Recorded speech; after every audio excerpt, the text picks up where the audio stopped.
Lakes are often seen as calm, quiet and eternal, and yet hidden beneath their surfaces are stories of sudden, vanishing waters, violent births, ancient rituals, and unexplained events. From the frozen depths of Antarctica to sacred pools in South America, these waters hold mysteries that science cannot fully answer, and legends that time has not erased. Rupkund Skeleton Lake, India. High in the Indian Himalayas, at an altitude where the air is thin and the wind holds a permanent chill, there is a small, unassuming lake. For most of the year, it is frozen solid, a starkly beautiful spot in a landscape of rock and ice. But for a brief period each summer, when the ice melts, this lake reveals its dark secret. The bottom of the lake and its shores are strewn with the bones of hundreds of human beings. This is Rupkund, known to the world as Skeleton Lake. For decades, the question has hung in the thin mountain air. Who are these people, and what catastrophic event brought them all to this remote, lonely end? The lake's modern discovery came in 1942 during the turmoil of World War II. A forest ranger for the British Raj, H.K. Madhwal, was patrolling the remote high-altitude reaches of what is now Uttarakhand. As he reached the shores of Rupkund, he stumbled upon a scene that was both ghastly and baffling. Countless human skeletons, some with flesh still attached, littering the ground and visible beneath the clear, shallow water. His report immediately raised alarms among British officials, whose first fear was that these might be the remains of a hidden Japanese invasion force. That theory was quickly dismissed. The bones were far too old. The real mystery had just begun. The local people living in the villages below Rupkund were already familiar with the story, not through science but through legend. Their tales were woven into folk songs that spoke of the mountain goddess, Nanda Devi, and her fierce wrath. As the story goes, a king, his pregnant queen, and their large entourage of attendants and dancing girls embarked on a pilgrimage to the sacred Nanda Devi shrine. They defied the traditions of the journey by treating it as a celebration, with music and dancing. Enraged by their disrespect, the goddess Nanda Devi unleashed a furious storm, raining down hailstones as hard as iron upon them, killing every last person. The lake and its bones were seen as a permanent testament to the goddess's power. Early scientific expeditions in the 1950s and a major investigation in 2004 began to piece together a timeline.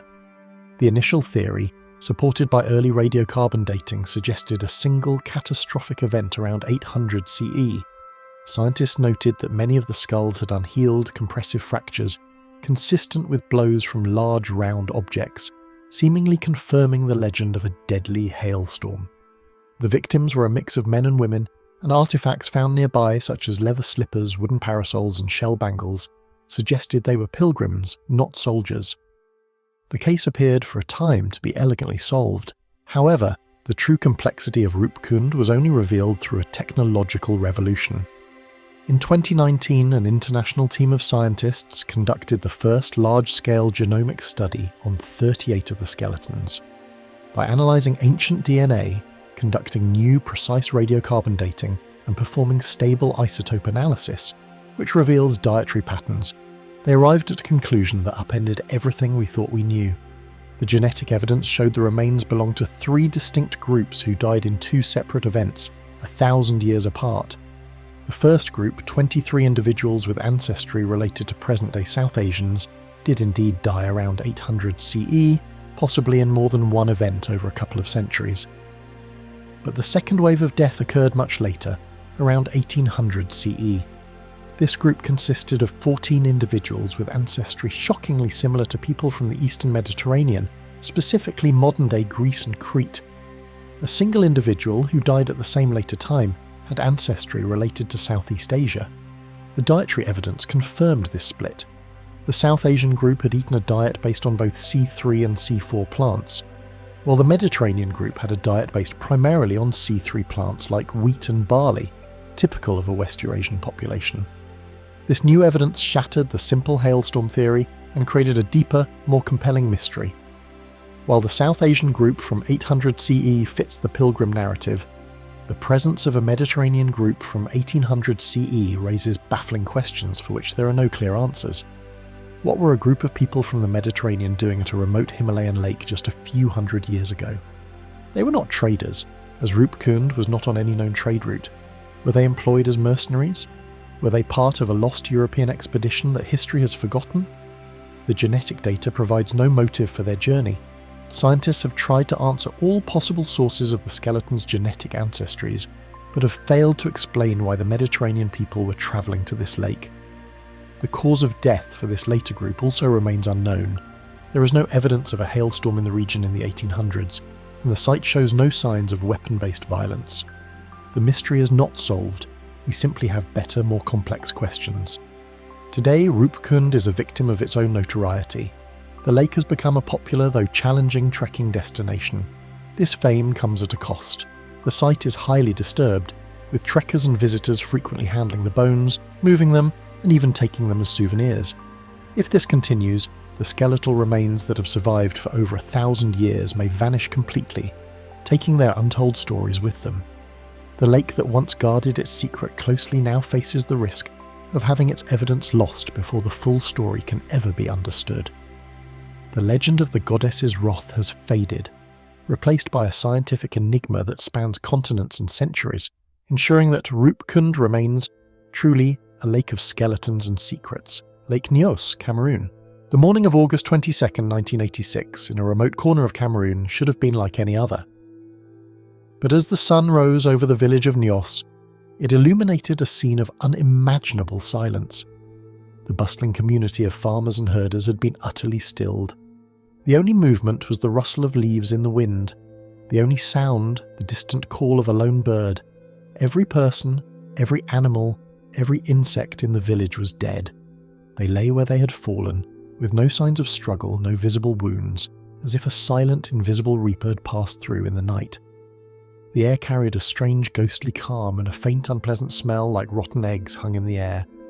This was the beginning of the mystery of Lake Nyos, a body of water that had without warning unleashed a catastrophe that would claim nearly 1,700 lives and leave scientists around the world scrambling for an explanation.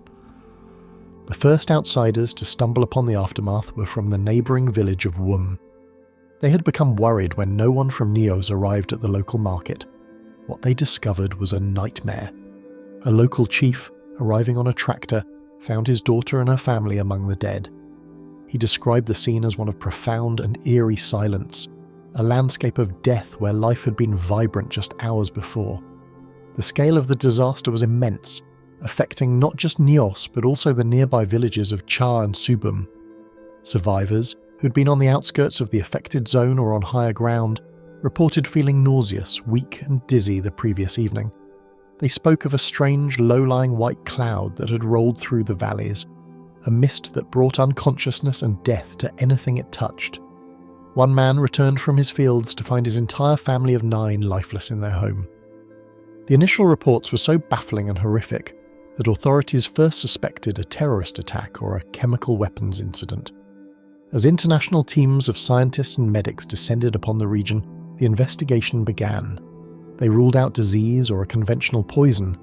The pattern of death was too specific, following the contours of the valley as if a heavy toxic gas had flowed downhill, suffocating everything in its path. The crucial clue came from the lake itself. Situated in a volcanic crater, Lake Nyos had undergone a dramatic change. Its normally clear blue waters had turned a dull, murky reddish-brown, a sign of a massive churning from its depths. Scientists took water samples and found they were highly acidic and saturated with carbon dioxide. The lake was a ticking time bomb, and it had just detonated. The investigation pointed to a single catastrophic event, a limnic eruption. In this rare phenomenon, a lake saturated with dissolved CO2, often from volcanic activity below, suddenly releases it in a massive explosive burst. The trigger at Nyos is believed to have been a landslide, a small volcanic eruption, or even a storm that disturbed the lake's layers, causing the pent-up gas to rush to the surface. The physics of what happened at Lake Nyos is as fascinating as it is terrifying. Imagine the lake as a giant bottle of soda. Over centuries, carbon dioxide from the magma deep underground had been seeping in and dissolving under the immense pressure at the bottom of the lake. The lake was stratified, or layered, with CO2-saturated water at the bottom and less saturated water on top.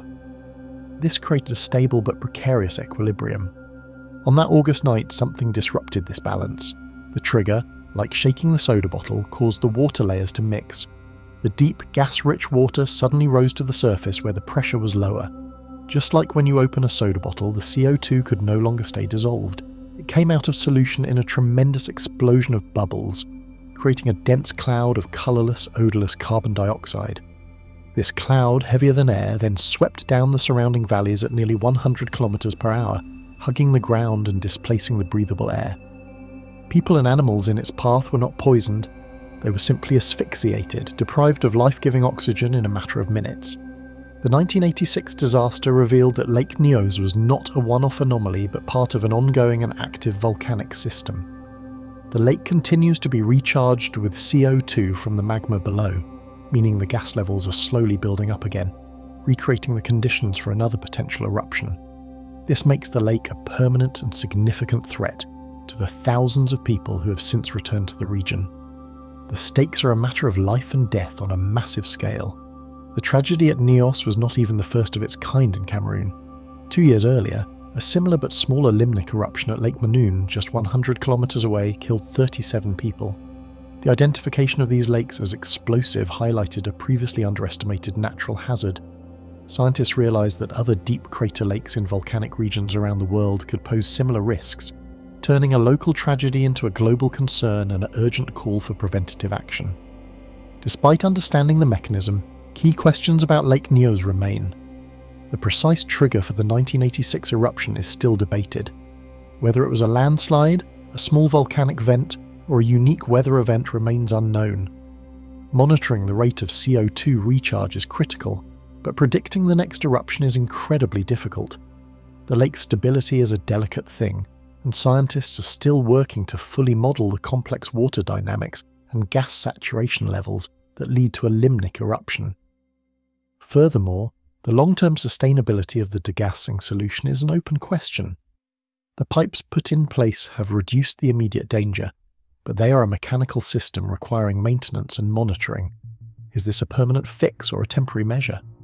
The lake holds its secrets close, and while we have learned to partially tame it, the fundamental volcanic forces that fuel it are beyond our control, leaving an element of uncertainty looming over the peaceful-looking waters.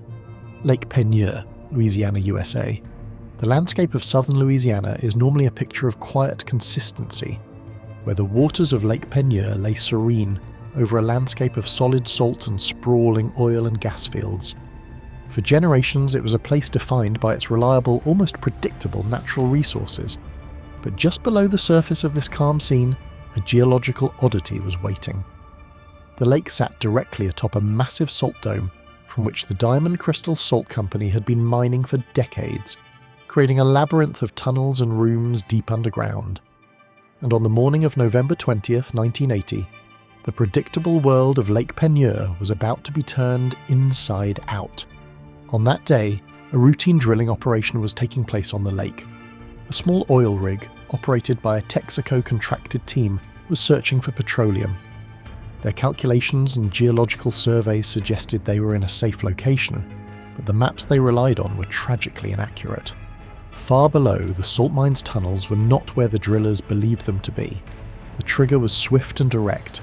The drill bit, instead of striking oil, unexpectedly punched through into one of the mine's empty excavation chambers. It was a small hole, no wider than a dinner plate, but it was enough to break the delicate seal holding two worlds apart.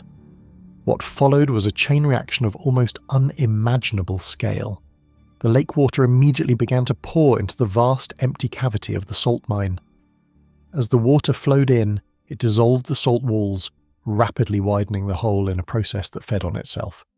The once small drill hole grew into a massive drain, and the calm lake surface began to churn. The pilots of two barges on the lake suddenly found themselves caught in a powerful, swirling current they could not escape. In a terrifying spectacle, both barges, along with the drilling rig, a tugboat, and acres of lake bed, were pulled down into the growing vortex. The lake itself was being swallowed by the earth.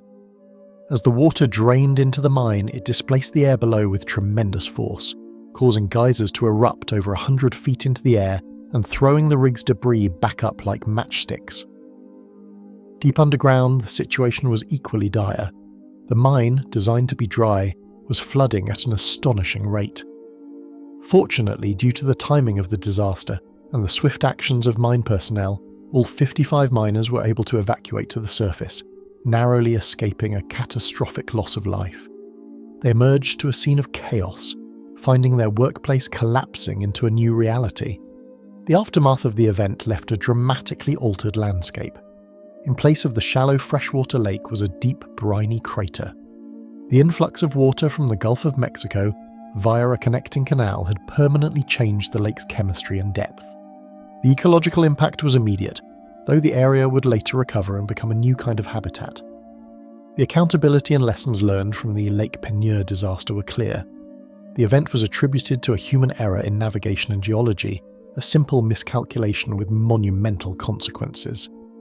In the wake of the disaster, a major legal and engineering reckoning took place. The event led to significant fixes and engineering changes, most notably the establishment of a much stricter practice of using sonar surveying to precisely map the relationship between underground mines and drilling activity above. This ensured that such a miscalculation could never happen again. The disaster at Lake Peigneur stands as a stark lesson in the power of unintended consequences, a reminder that even the most advanced industrial plans can be upended by a single small hole. Lake Manoon, Cameroon. On August 15, 1984, just before dawn, a lone bicyclist named Abdo Nankanjuene pedalled along the road that dips down beside Lake Manoon. He moved through a profound and unsettling silence, broken only by the sound of his own wheels. The scene that unfolded before him was one of inexplicable horror. He first came upon a pickup truck parked on the roadside. Its driver, a local priest named Louis Correap, slumped lifeless inside. Further on, another man was dead, still astride his stalled motorcycle. A flock of sheep lay dead in a field. The road was becoming a graveyard littered with parked cars, each containing the bodies of passengers who had seemingly died where they sat. Nkanjuone, feeling weak and unable to speak, pressed on uphill, his survival that morning a mystery that would set the stage for a scientific detective story. He had stumbled upon the aftermath of a disaster that would claim 37 lives and for a time defy all explanation. In the days that followed, fear and speculation ran wild. In a region where political tensions were high, many suspected a terrorist attack or a government-led chemical weapons strike. The truth, however, was far stranger and entirely unprecedented. The US Embassy dispatched volcanologist Haraldur Sigurdsson to investigate. He found no evidence of an eruption or chemical weapons. There were no sulfurous smells, no disturbance of the lakebed, and no temperature change in the water. The crucial clue emerged almost by accident. When his team hauled a water sample bottle from the lake's depths, the lid violently popped off. The water was supersaturated with carbon dioxide, or CO2. The mysterious killer had been identified not as a poison, but as an invisible odorless gas that had suffocated its victims by displacing the oxygen they needed to breathe. The official investigation pieced together the events of that night. Several people reported hearing a loud noise around 10:30 p.m. A whitish, smoke-like cloud was seen emanating from a crater in the eastern part of the lake. This cloud smelled bitter and acidic, and it left a path of destruction, flattening vegetation, likely from a large wave up to 5 meters high that had surged from the lake. The tragedy occurred in a low-lying area where the heavy carbon dioxide gas could pool. The pattern of death was telling. In one tragic incident, a truck carrying 12 people stalled when its engine was starved of oxygen. Those who got out of the truck were killed, while 2 people riding on top survived because their elevated position kept them above the densest layer of gas. This detail provided a vital clue to the gas's behaviour. The phenomenon was given a name, a limnic eruption. Lake Manoon is a meromictic lake, meaning its layers of water do not mix. For years, centuries, or even longer, carbon dioxide from magmatic activity below the volcano had been seeping in and dissolving in the cold, high-pressure water at the lake's bottom. This created a precarious equilibrium, with the lake acting like a giant unshaken soda bottle, holding an immense volume of gas in solution. The trigger for the eruption is still debated. A landslide, a small volcanic event, or even a storm could have disturbed the lake's layers. This disturbance caused the pressurized CO2 to suddenly come out of solution, creating a massive column of bubbles that rushed to the surface, dragging bottom water with it and releasing a dense cloud of gas. The 1984 disaster was a terrifying warning, but it was one that went largely unheeded by the wider world. Just 2 years later, on August 21st, 1986, the same lethal mechanism repeated itself at Lake Nyos, just 100 kilometers to the north-northwest. There, a limnic eruption on a much larger scale released a cloud of CO2 that killed approximately 1,746 people and thousands of animals, starkly confirming the terrifying potential of this natural hazard.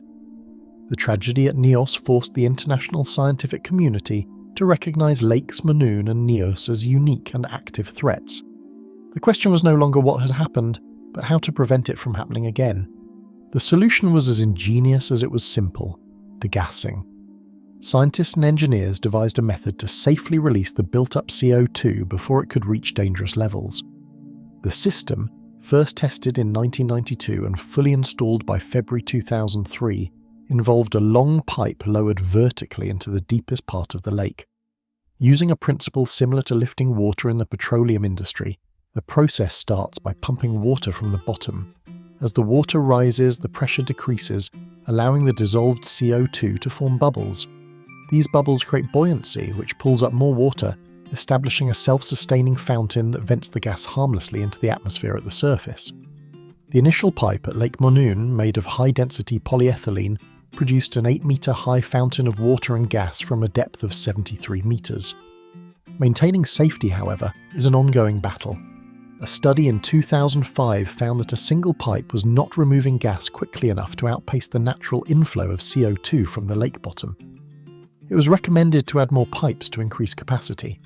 Furthermore, the system faced technical challenges. By 2013, the self-lifting capability of the original pipe had diminished as CO2 levels were reduced, requiring the installation of a small solar-powered pump to keep the degassing process active. Scientists discovered specific depressions on the lake floor, particularly one in the northeastern basin, that are actively discharging CO2-rich water into the lake, acting as a continuous recharge system for the deadly gas. This discovery confirmed that the hazard is not static. The work at Lake Manoon represents a continuous effort to manage a permanent natural risk. Researchers emphasize that without the artificial degassing, the CO2 levels would inevitably climb back towards saturation, recreating the conditions for another limnic eruption. The lake may have even experienced similar eruptions in the distant past, as geological evidence suggests another depression on the lake floor could be the trace of an older event. The regular monitoring of the CO2 amount in the lake water is essential, as the flux of gas from the lake bottom could one day exceed the capacity of the degassing system.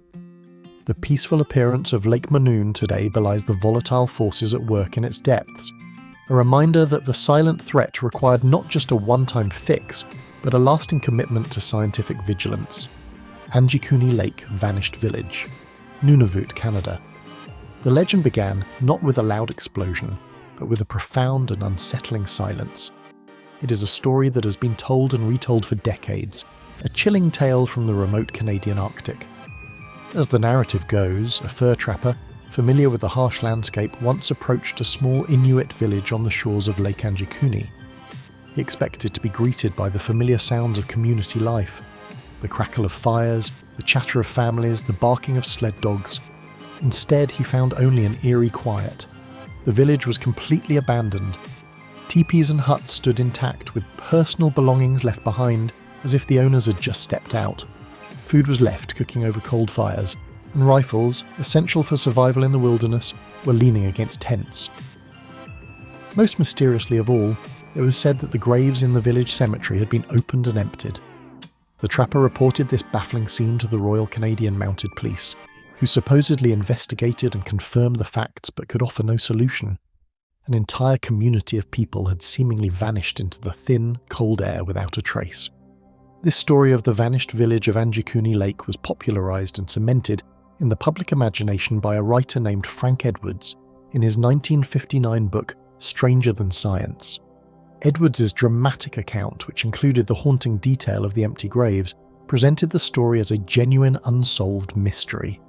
It was a perfect storm of eerie elements, an isolated location, a complete disappearance, and inexplicable clues that captured the minds of readers and spawned countless retellings in books and television shows about the paranormal. For many, the Anjikuni mystery became a factual cold case, one of the world's great unsolved enigmas.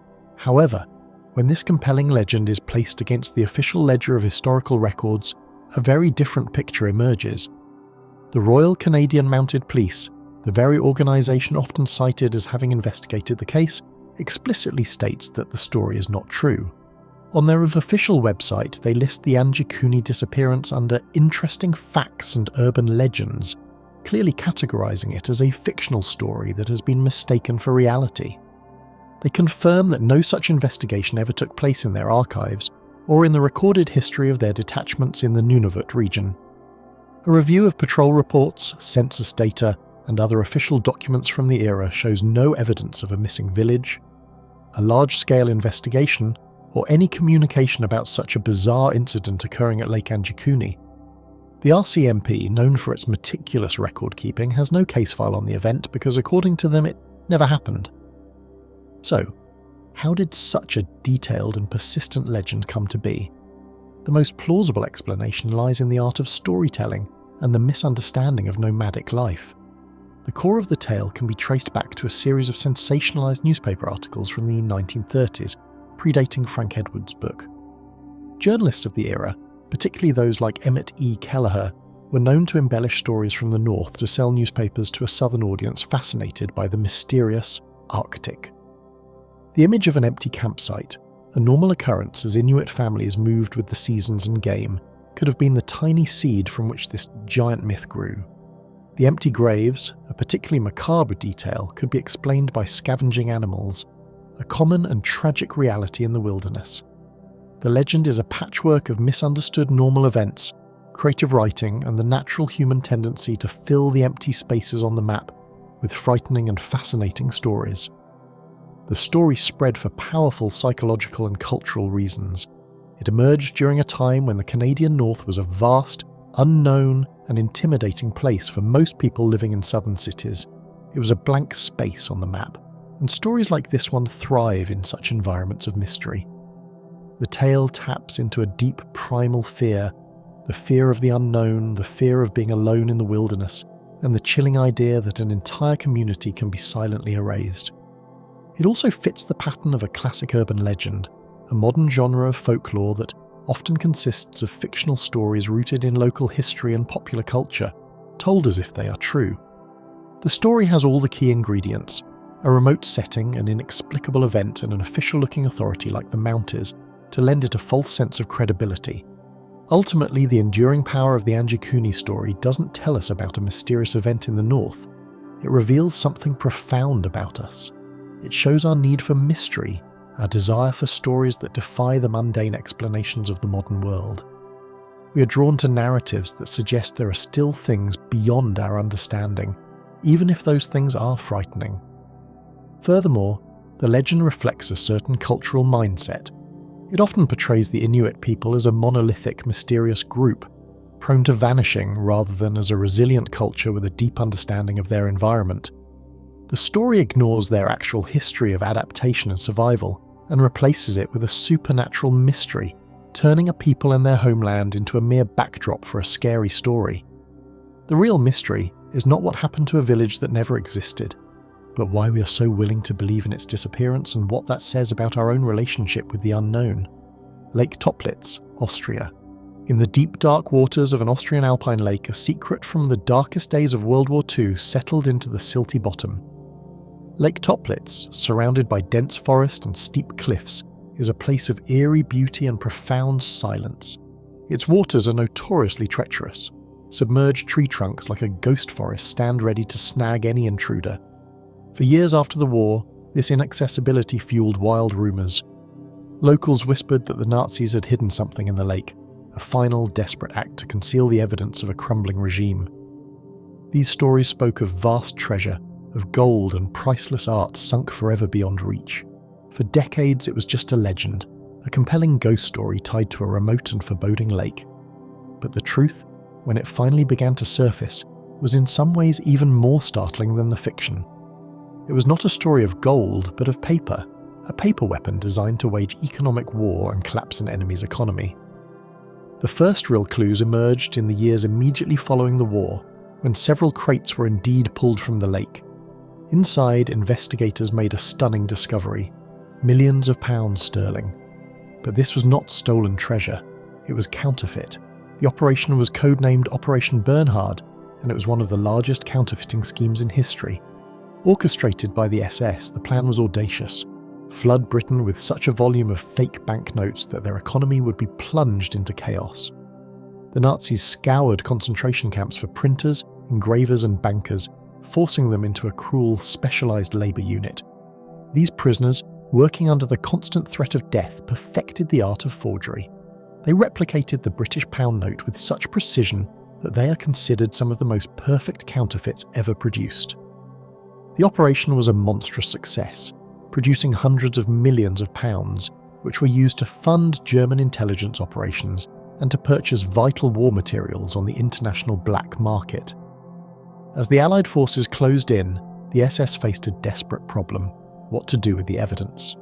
The counterfeit money, along with the plates and printing presses used to create it, represented a massive war crime.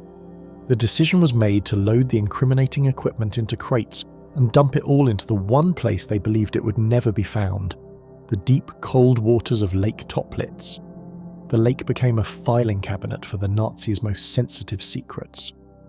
In the ensuing decades, treasure hunters and mystery seekers were drawn to the lake, tantalized by the legend.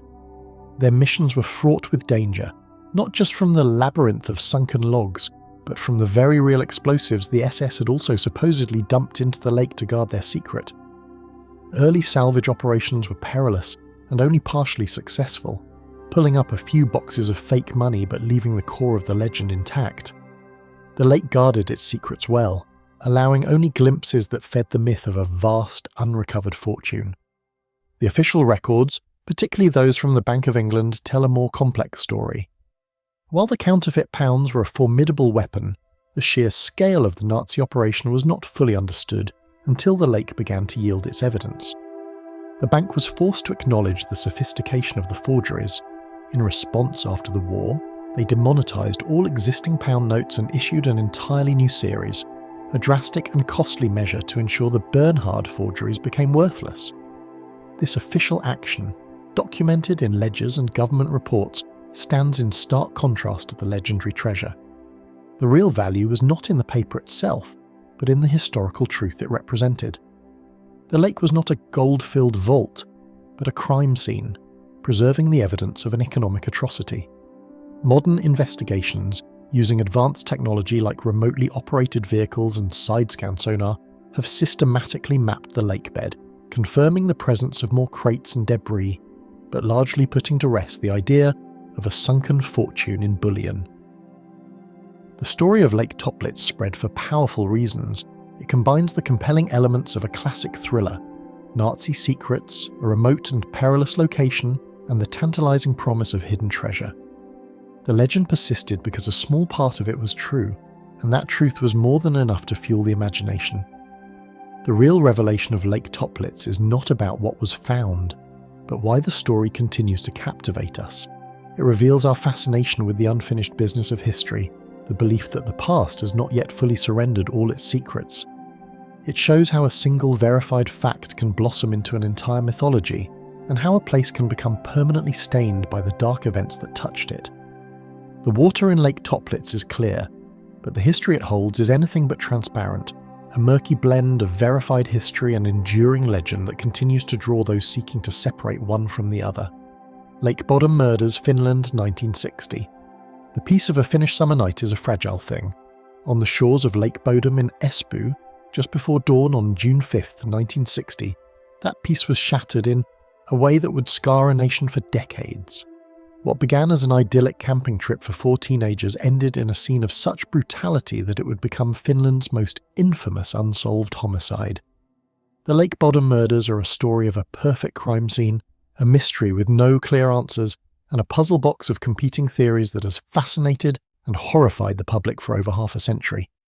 The case is a cold file that has never truly been closed, a riddle whispered about in the dark, where the only certainty is that 3 young lives were taken and a killer vanished into the early morning light without a trace. The setting was the scenic shore of Lake Bodom, a body of water located not far from Helsinki.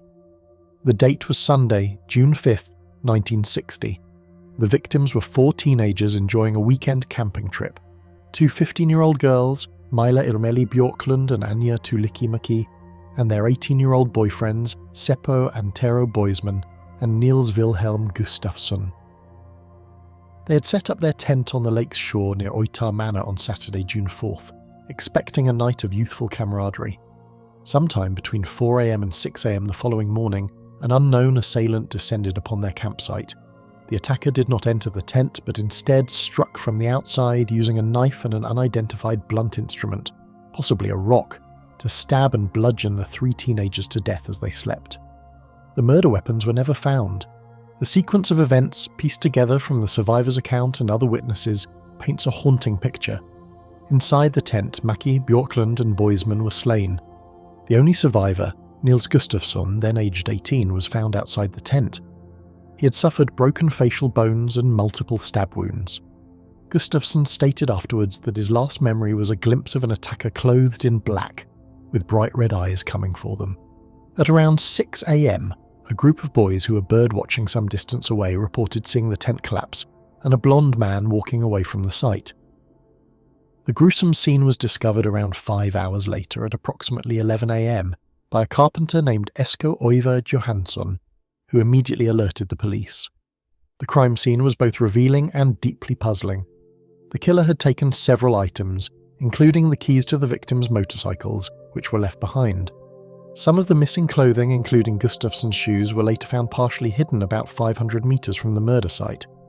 Tragically for the investigation, critical errors were made in these first hours. The police did not cordon off the site, nor did they properly record the details of the scene. A crowd of police officers and other individuals were allowed to trample through the area, irrevocably disturbing potential evidence. This mistake was compounded when soldiers were called in to assist with the search, further contaminating the ground around the lake. The forensic picture was grim. Mila Bjorklund, Gustafsson's girlfriend, was found undressed from the waist down and lying on top of the tent. She had suffered the most injuries of all the victims and was stabbed multiple times after her death, while the other 2 teenagers were slain with less brutality. Over the decades, numerous suspects have been proposed, but a few stand out. Early local suspicion fell on Carl Valdemar Gillström, a kiosk keeper from Oitar, who was known to be hostile towards campers. He was reported to cut down tents and throw rocks at people. However, police found no hard evidence to link him to the murders, and he drowned in Lake Bodom in 1969, most likely by suicide. The most publicised suspect was Hans Assmann, a German-born naturalised Finnish citizen who lived several kilometres from the lake. A series of popular books promulgated the theory that Assmann was the killer, though police noted he had an alibi for the night. Intriguingly, on the morning of June 6, 1960, he'd shown up at a hospital in Helsinki with bloody clothes. Assmann later moved to Sweden, where he died in the late 1990s. In a dramatic turn, the case was unexpectedly reopened in 2004, leading to the arrest of the sole survivor, Nils Gustafsson. After a trial in 2005, the prosecution argued that new forensic analysis showed the 3 victims' blood was on Gustafsson's shoes, but his own blood was absent, suggesting his injuries occurred at a different time. However, the court found him not guilty of all charges, citing inconclusive evidence, a lack of clear motive, and the impossibility of establishing certainty after so much time had elapsed. Despite all the investigations and theories, the fundamental truths of the case remain elusive. The identity of the killer is the central, glaring void. The motive for such a brutal and seemingly random attack has never been established. Key pieces of physical evidence, most notably the murder weapons, have never been located. The bizarre theft of select items, like the motorcycle keys, has never been adequately explained. The initial failure to secure the crime scene means that potential forensic evidence was lost forever, leaving investigators and the public to rely on fragmented and contaminated clues. The testimony of the birdwatchers and the enigmatic figure they saw has never been fully reconciled with any of the main suspects, leaving open the possibility that the real perpetrator was someone never seriously considered by the authorities. The legacy of the Lake Bodom murders endures powerfully in Finnish culture and beyond. It remains the country's most notorious unsolved crime, a cold case that continues to generate public fascination and media attention, featured in numerous true crime podcasts and documentaries.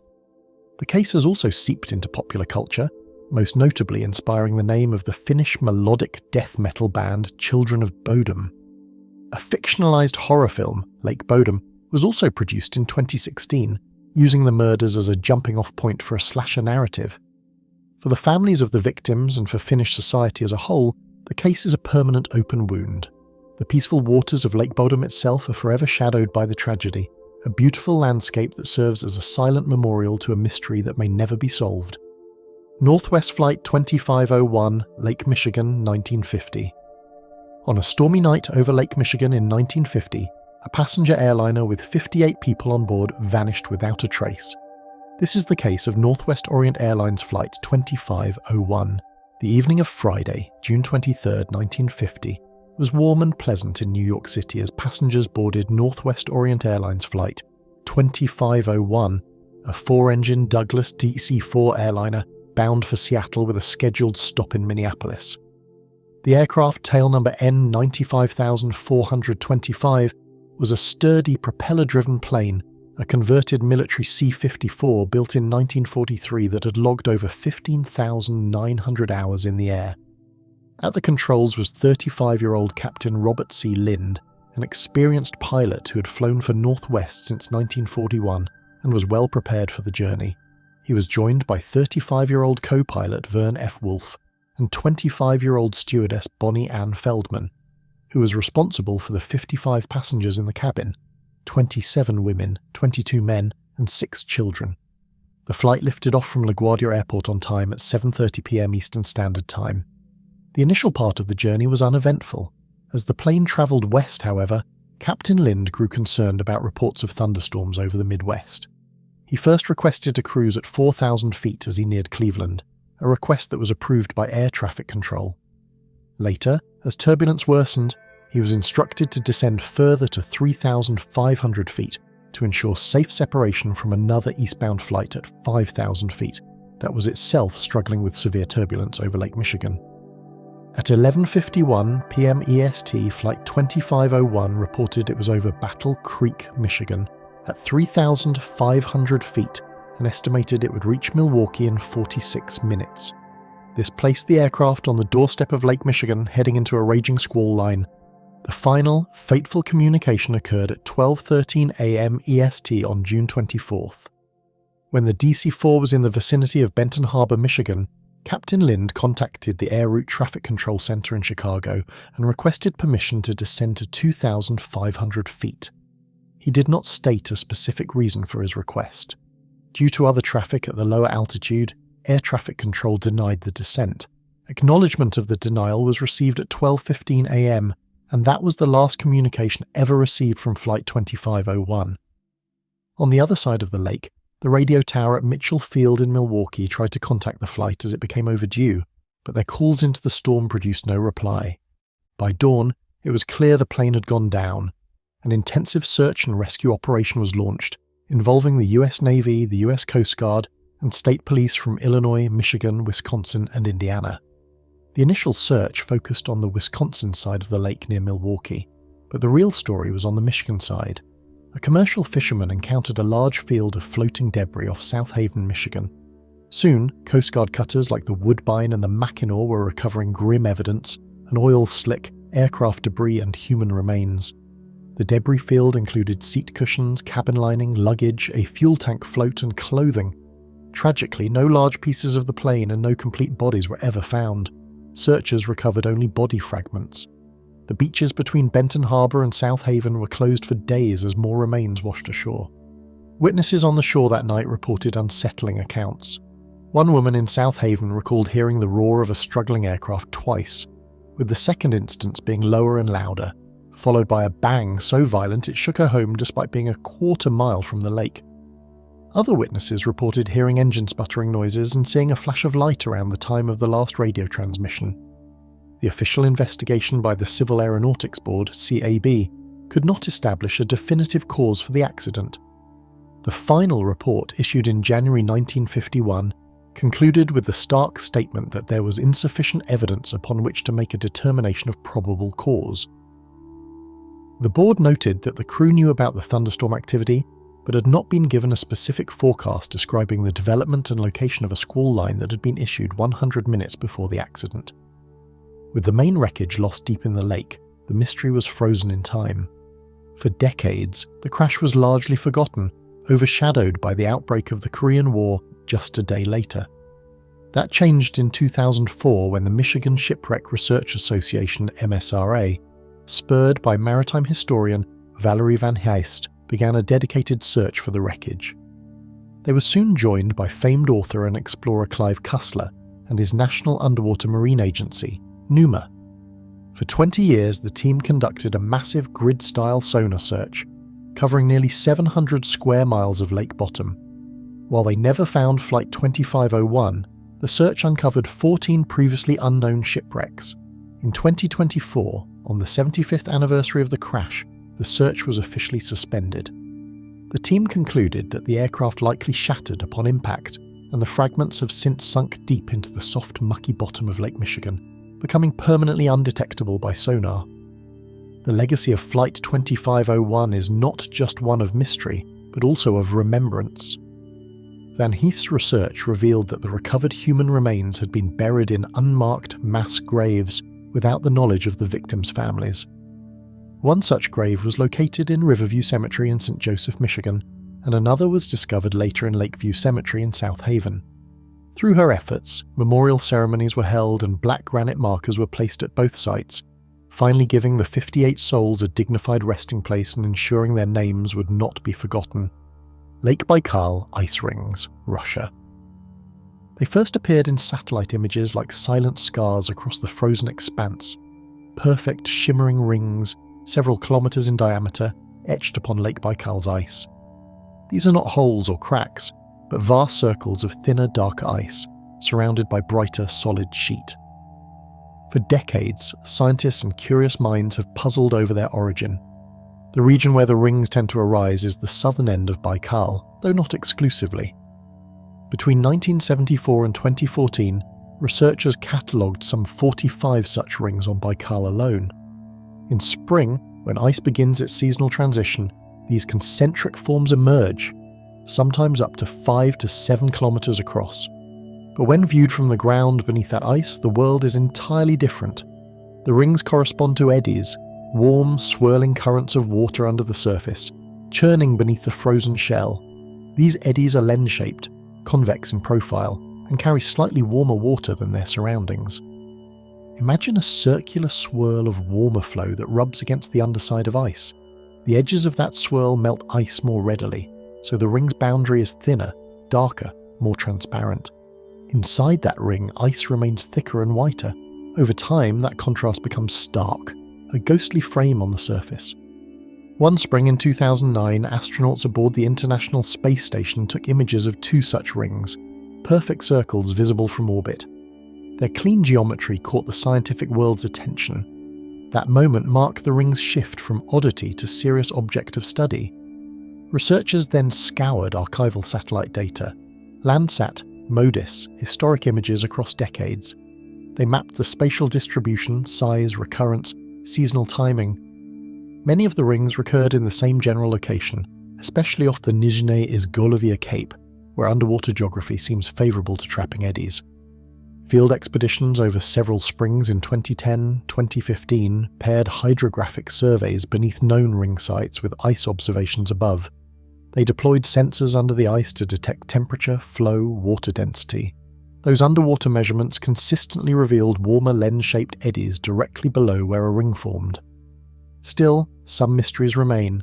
Eddies without rings have been found. Rings have formed over shallow parts with little gas seep activity.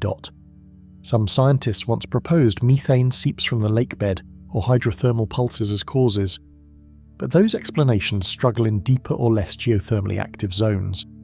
It's tempting to think there's a simple universal trigger, but current consensus leans toward a multi-factor interplay. Eddy formation likely arises from interactions between winds, inflows of river water, temperature stratification, and underwater topography.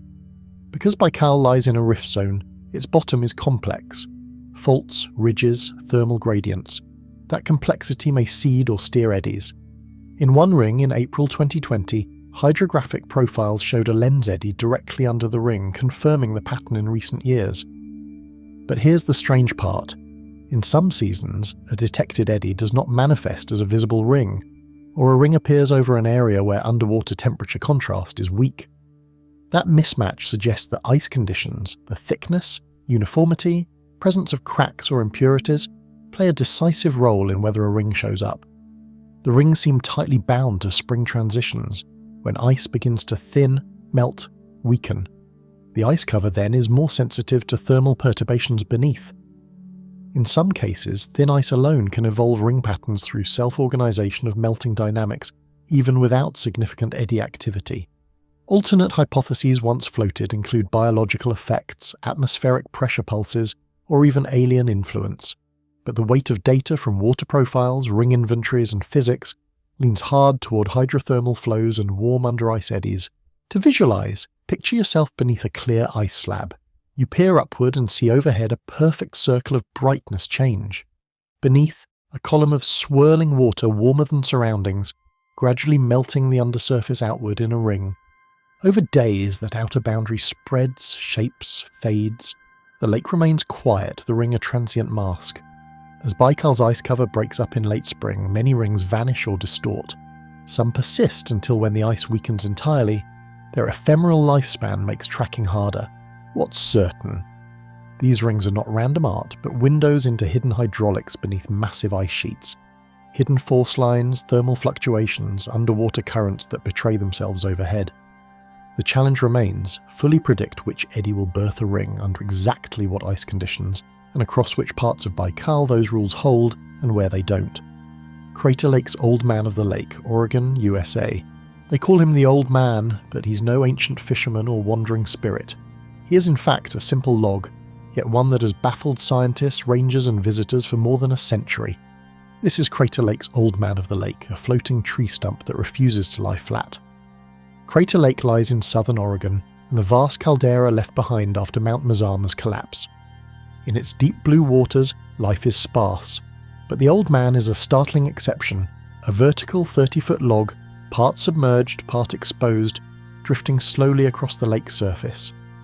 For reasons that still puzzle many, it floats upright.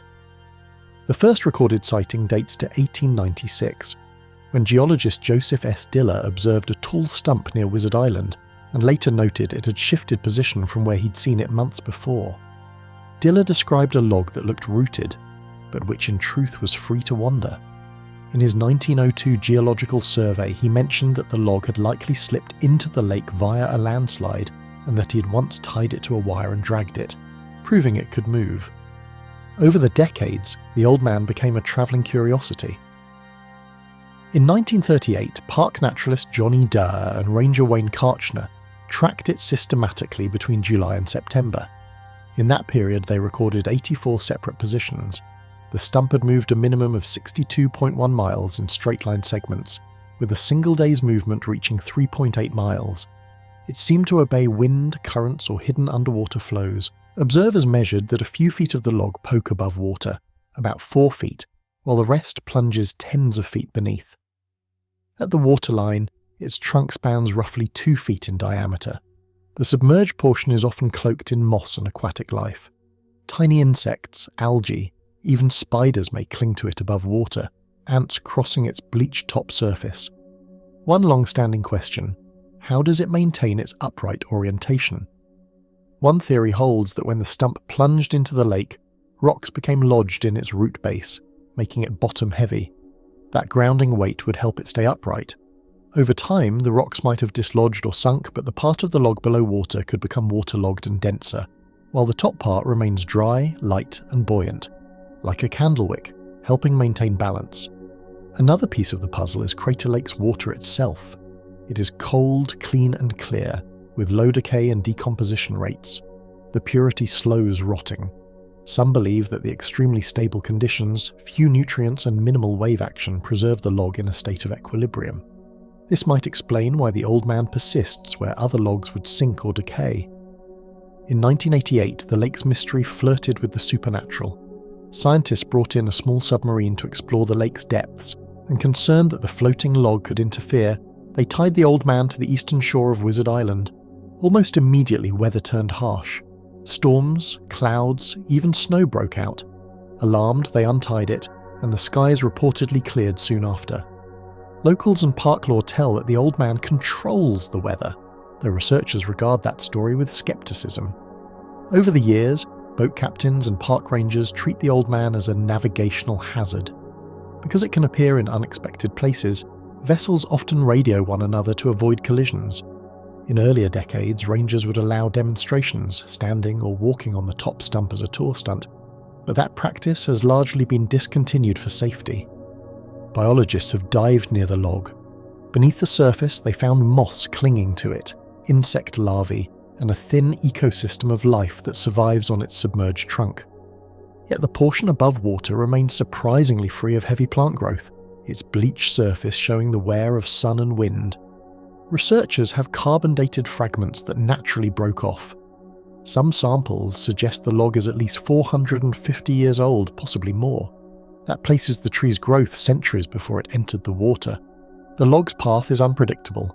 It sometimes stays in one spot for days, even weeks. Other times it drifts across large swaths of the lake.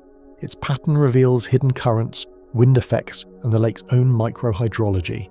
During calm conditions, it may barely move. On windy days, it can traverse miles. Scientists continue to ask, will it eventually sink? Will decay or shifting density upset its balance? Or will the log endure until it is fractured beyond buoyancy? For now, none of those outcomes has been observed. Instead, the old man remains a slow-moving emblem of mystery on a lake already rich with natural wonder. Lake Kivu, Rwanda DRC. They call Lake Kivu a sleeping giant, but beneath its placid surface lies both promise and peril. Straddling the border between Rwanda and the Democratic Republic of the Congo, Kivu is more than a scenic lake. It is a potent storehouse of gas, poised somewhere between energy source and deadly hazard. Lake Kivu is deep, reaching nearly 475 meters in places, and its waters are layered, with the top few dozen meters mixing regularly, while the deeper layers remain nearly stagnant. This structure is called stratification or meramixis. The top layer breathes, the bottom layers hold their breath.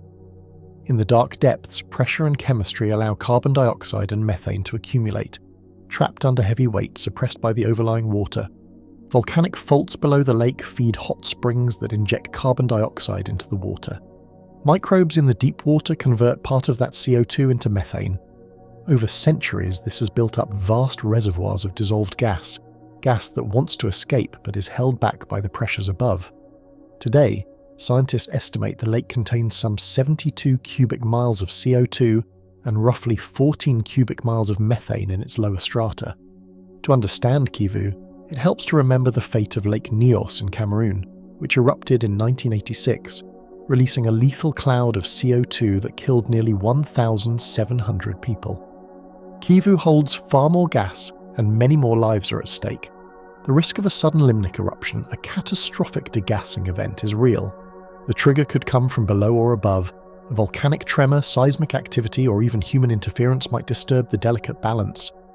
As pressure shifts or the water columns mix, gas bubbles could rise, violently decompressing the water above, cascading into a runaway gas release that could suffocate communities around the lake, decimate fish stocks, and send gas clouds flowing into valleys.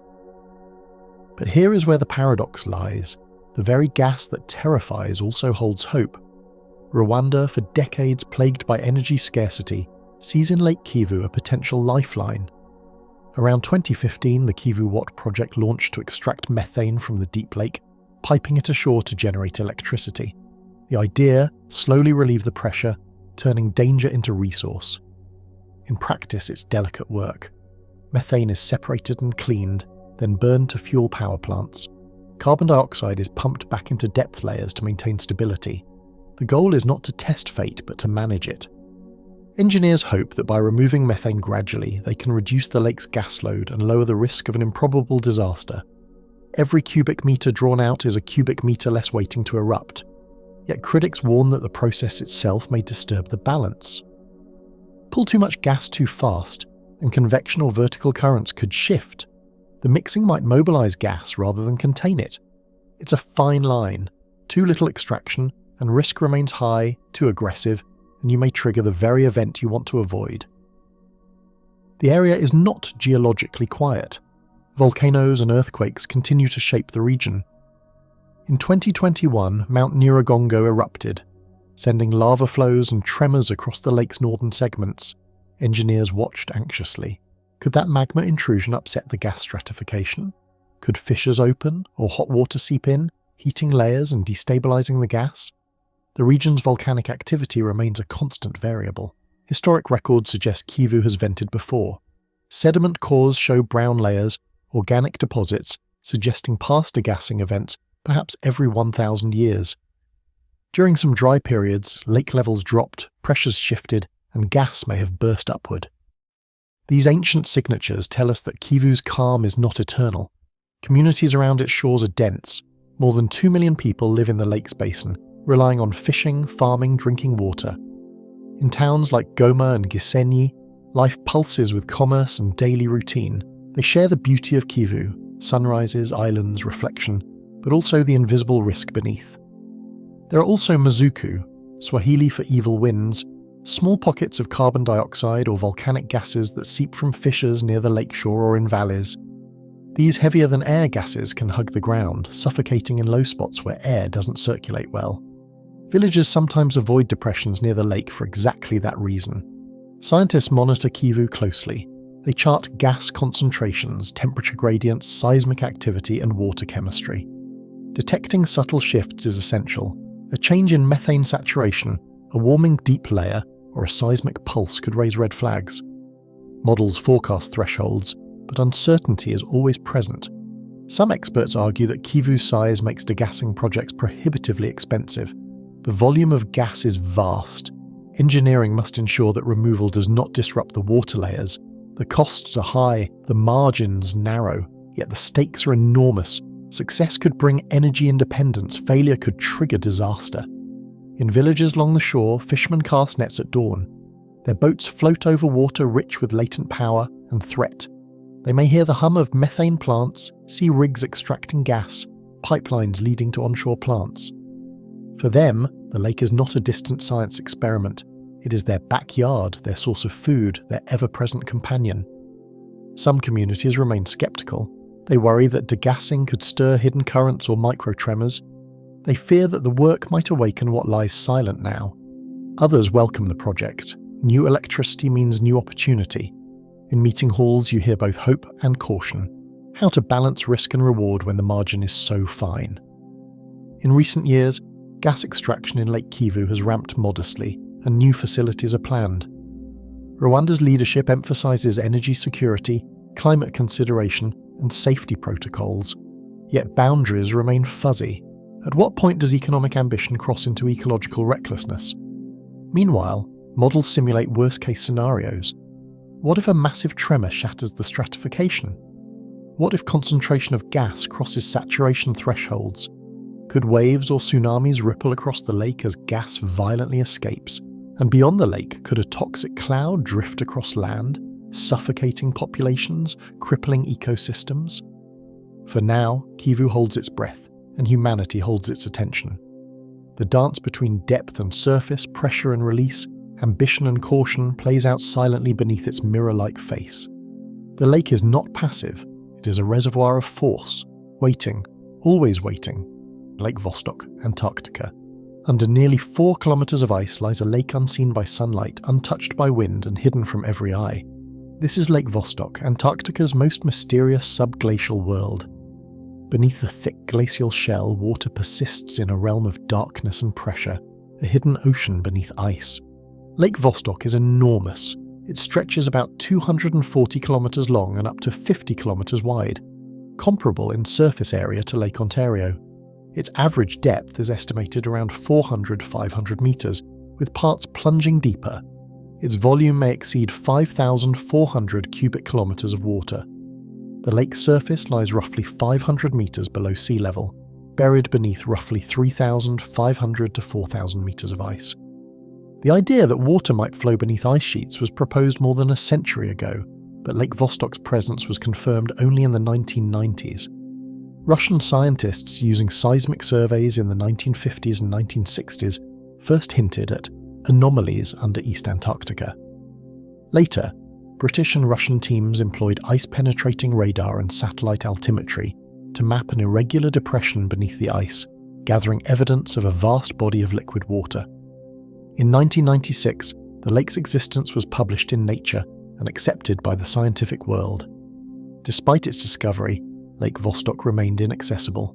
Locked under solid ice, isolated for millions of years, the ice above serves as both shield and barrier. Over time, the ice sheet slowly flows. Portions of ice from upstream feed into the lake's surface, while the lake itself melts from geothermal heat at its bottom. That balance may allow the water to persist in liquid form even where temperatures would normally freeze it solid. Because of the crushing overlying weight, over 300 atmospheres of pressure, the water's freezing point is lowered. That, combined with heat from Earth's interior, prevents the entire body from turning into ice. In fact, parts of the bottom may warm slightly above the freezing point, creating melt zones that feed water into the deepest basins of Vostok. One of Lake Vostok's greatest mysteries is its isolation. It may have been sealed off from the surface world for 15 to 25 million years. During that time, the lake's waters may have barely exchanged with the outside, allowing conditions to evolve in isolation. That opens the possibility of life using only chemical energy, independent of sunlight. In 2012, after decades of painstaking drilling, Russian teams finally breached the ice and touched the lake. The breakthrough occurred at a depth around 3,768 meters. As soon as the drill punctured the interface, water gushed upward, mixing with the drilling fluid. That moment was both triumph and risk. Any contamination might compromise the pristine ecosystem. Scientists froze the incoming water to create a barrier, hoping to prevent intrusion of foreign microbes or chemicals. Earlier drilling efforts had paused over concerns of polluting the lake. Kerosene and freon were used in earlier boreholes to prevent icing, and contamination risk was serious. That risk tempered the drive to sample. Still, the interest was irresistible. The possibility of finding microbes, perhaps ancient lineages surviving in darkness and pressure, draws parallels with icy moons like Europa or Enceladus. Before the lake was breached, researchers had already begun detecting signs of microbial life, not from the liquid water, but from accretion ice, layers that freeze onto the bottom of the ice sheet from lake water. In these frozen layers, experts found DNA sequences, both bacterial and eukaryotic, including cold-adapted and deep ice species. That suggests life could exist in Vostok beneath. Yet skeptics note the possibility of contamination. Drilling fluids, surface microbes, or equipment may have introduced foreign DNA. Studying the accretion ice, teams identified thousands of unique gene sequences, representing metabolic pathways adapted to cold, low energy, and minimal nutrients. Many sequences bear resemblance to known cold-loving microbes from lakes, glaciers, soil, or deep sea. That range suggests that life in Vostok, if present, may share links to extreme environments on Earth. Mapping of subglacial lakes in Antarctica reveals that Vostok is not alone. Dozens, perhaps hundreds, of subglacial lakes lie beneath the ice sheet, sometimes connected by hidden channels. Vostok may be part of a subterranean network. Variations in pressure, ice flow, and melt suggest that during certain periods, water can shift between those lakes, creating transient subsurface rivers. In fact, in 2005, researchers discovered an island in the lake, rising above the water surface. That island, surrounded by dark water and permanent ice above, raised more puzzles. How stable is it? How did it emerge? How do currents circulate? Moreover, satellite surveys have observed tide-like fluctuations in the water. Small vertical movement in response to Earth, Sun and Moon gravity, about 12 millimeters in amplitude. That suggests that even buried beneath ice, the lake responds to celestial forces. Drilling deeper into Vostok is a delicate operation. After the 2012 breakthrough, scientists proceeded carefully. Rather than pushing a mechanical drill, they used thermal drills and attempted to minimize contamination by freezing water in the borehole, thereby sealing unwanted substances. The effort remains controversial. Many in the scientific community argue slower, cleaner methods must be used to protect any extant life. One of the challenges is sample purity. The water that entered the borehole mixed with drilling fluids, making it hard to isolate pristine lake water. Claims of discovering novel bacteria in the liquid are disputed, since contamination may have occurred. Still, some Russian teams published detection of unknown bacteria in the retrieved water, claiming genetic sequences not matching existing databases. The claim is tantalizing but not definitive. Sediments at the lake bottom also hold promise. If samples could reach the lake floor, they might carry records of climate change before Antarctica froze, or evidence of microbial communities over millions of years. The bedrock beneath Vostok is sedimented, a basement over 70 meters thick, so geological, chemical, and biological archives may lie embedded there, untouched by UV light or surface erosion. Even the water chemistry is extreme. Vostok is considered oligotrophic, nutrient-poor, and supersaturated with dissolved gases like oxygen and nitrogen. Its dissolved oxygen concentration is estimated to be up to 50 times greater than in typical surface lakes. Some of the gases are trapped in structures known as clathrates, ices that encage gas molecules under extreme pressure. If clathrates release gas, they might influence buoyancy and even circulation within the lake. Yet many unknowns remain. Do macroorganisms exist at all? If only microbes, what metabolisms dominate? Chemosynthesis? Perhaps drawing on minerals from rock and energy from geothermal heat? How is nutrient flux maintained? How dynamic is circulation in a lake sealed by thousands of meters of ice? Is the lake static or slowly evolving? Every expedition must tread carefully. The Antarctic Treaty and environmental protections demand that Vostok's ecosystem not be damaged by human intrusion. Strict sterilization, filtration, and contamination control are mandatory. Some scientists argue that the lake should never be drilled until technologies exist to sample without risk. Lake Vostok is more than a hidden body of water. It is a time capsule, a possible refuge of life in extreme isolation. It is a mirror to alien oceans beneath ice on other worlds. It is a boundary between known and unknown, between our world's surface and its deepest shadow. The deeper we push, the more questions surface, and the more we must pause to respect what lies beneath. Lake Cirknica, Slovenia. Some years, the land of Inarcaniola in Slovenia glistens under a broad expanse of water. In others, the same land is dry, dotted with wildflowers and grazing meadows. This is Lake Cirknica, a lake that vanishes and reappears with the seasons, a natural spectacle intertwined with underground labyrinths and ancient curiosity. Cirknica lies in a karst plain called the Cirknica Polya, between rolling hills, limestone bedrock, and hidden caves. In wet periods, rainfall, spring melt, and subterranean inflows flood the basin, turning the plain into a shimmering lake. But in dry spells, the water drains away through sinkholes, caves, and underground channels, revealing fertile land where fish vanish and grass takes over. The cycle plays out year after year, shifting the terrain between lake and meadow. In its fullest form, Cirknica covers some 20 to 26 square kilometers, sometimes even more in heavy rains. Depth may reach up to 10 meters in parts, but over weeks of dryness it retreats, slowly at first, then dramatically, as sinkholes and underground conduits swallow the water. It can drain in just 3 to 4 weeks under dry conditions. The plain becomes exposed. The lake disappears entirely in some years. The process is not random. The karst geology beneath is riddled with Peigneurs, sinkholes where water drains, and estaveles, features that act as springs in wet seasons and sinks in dry ones. Water from tributaries like the Cirknica stream, snowmelt and springs fills subterranean reservoirs in the surrounding hills and plateaus.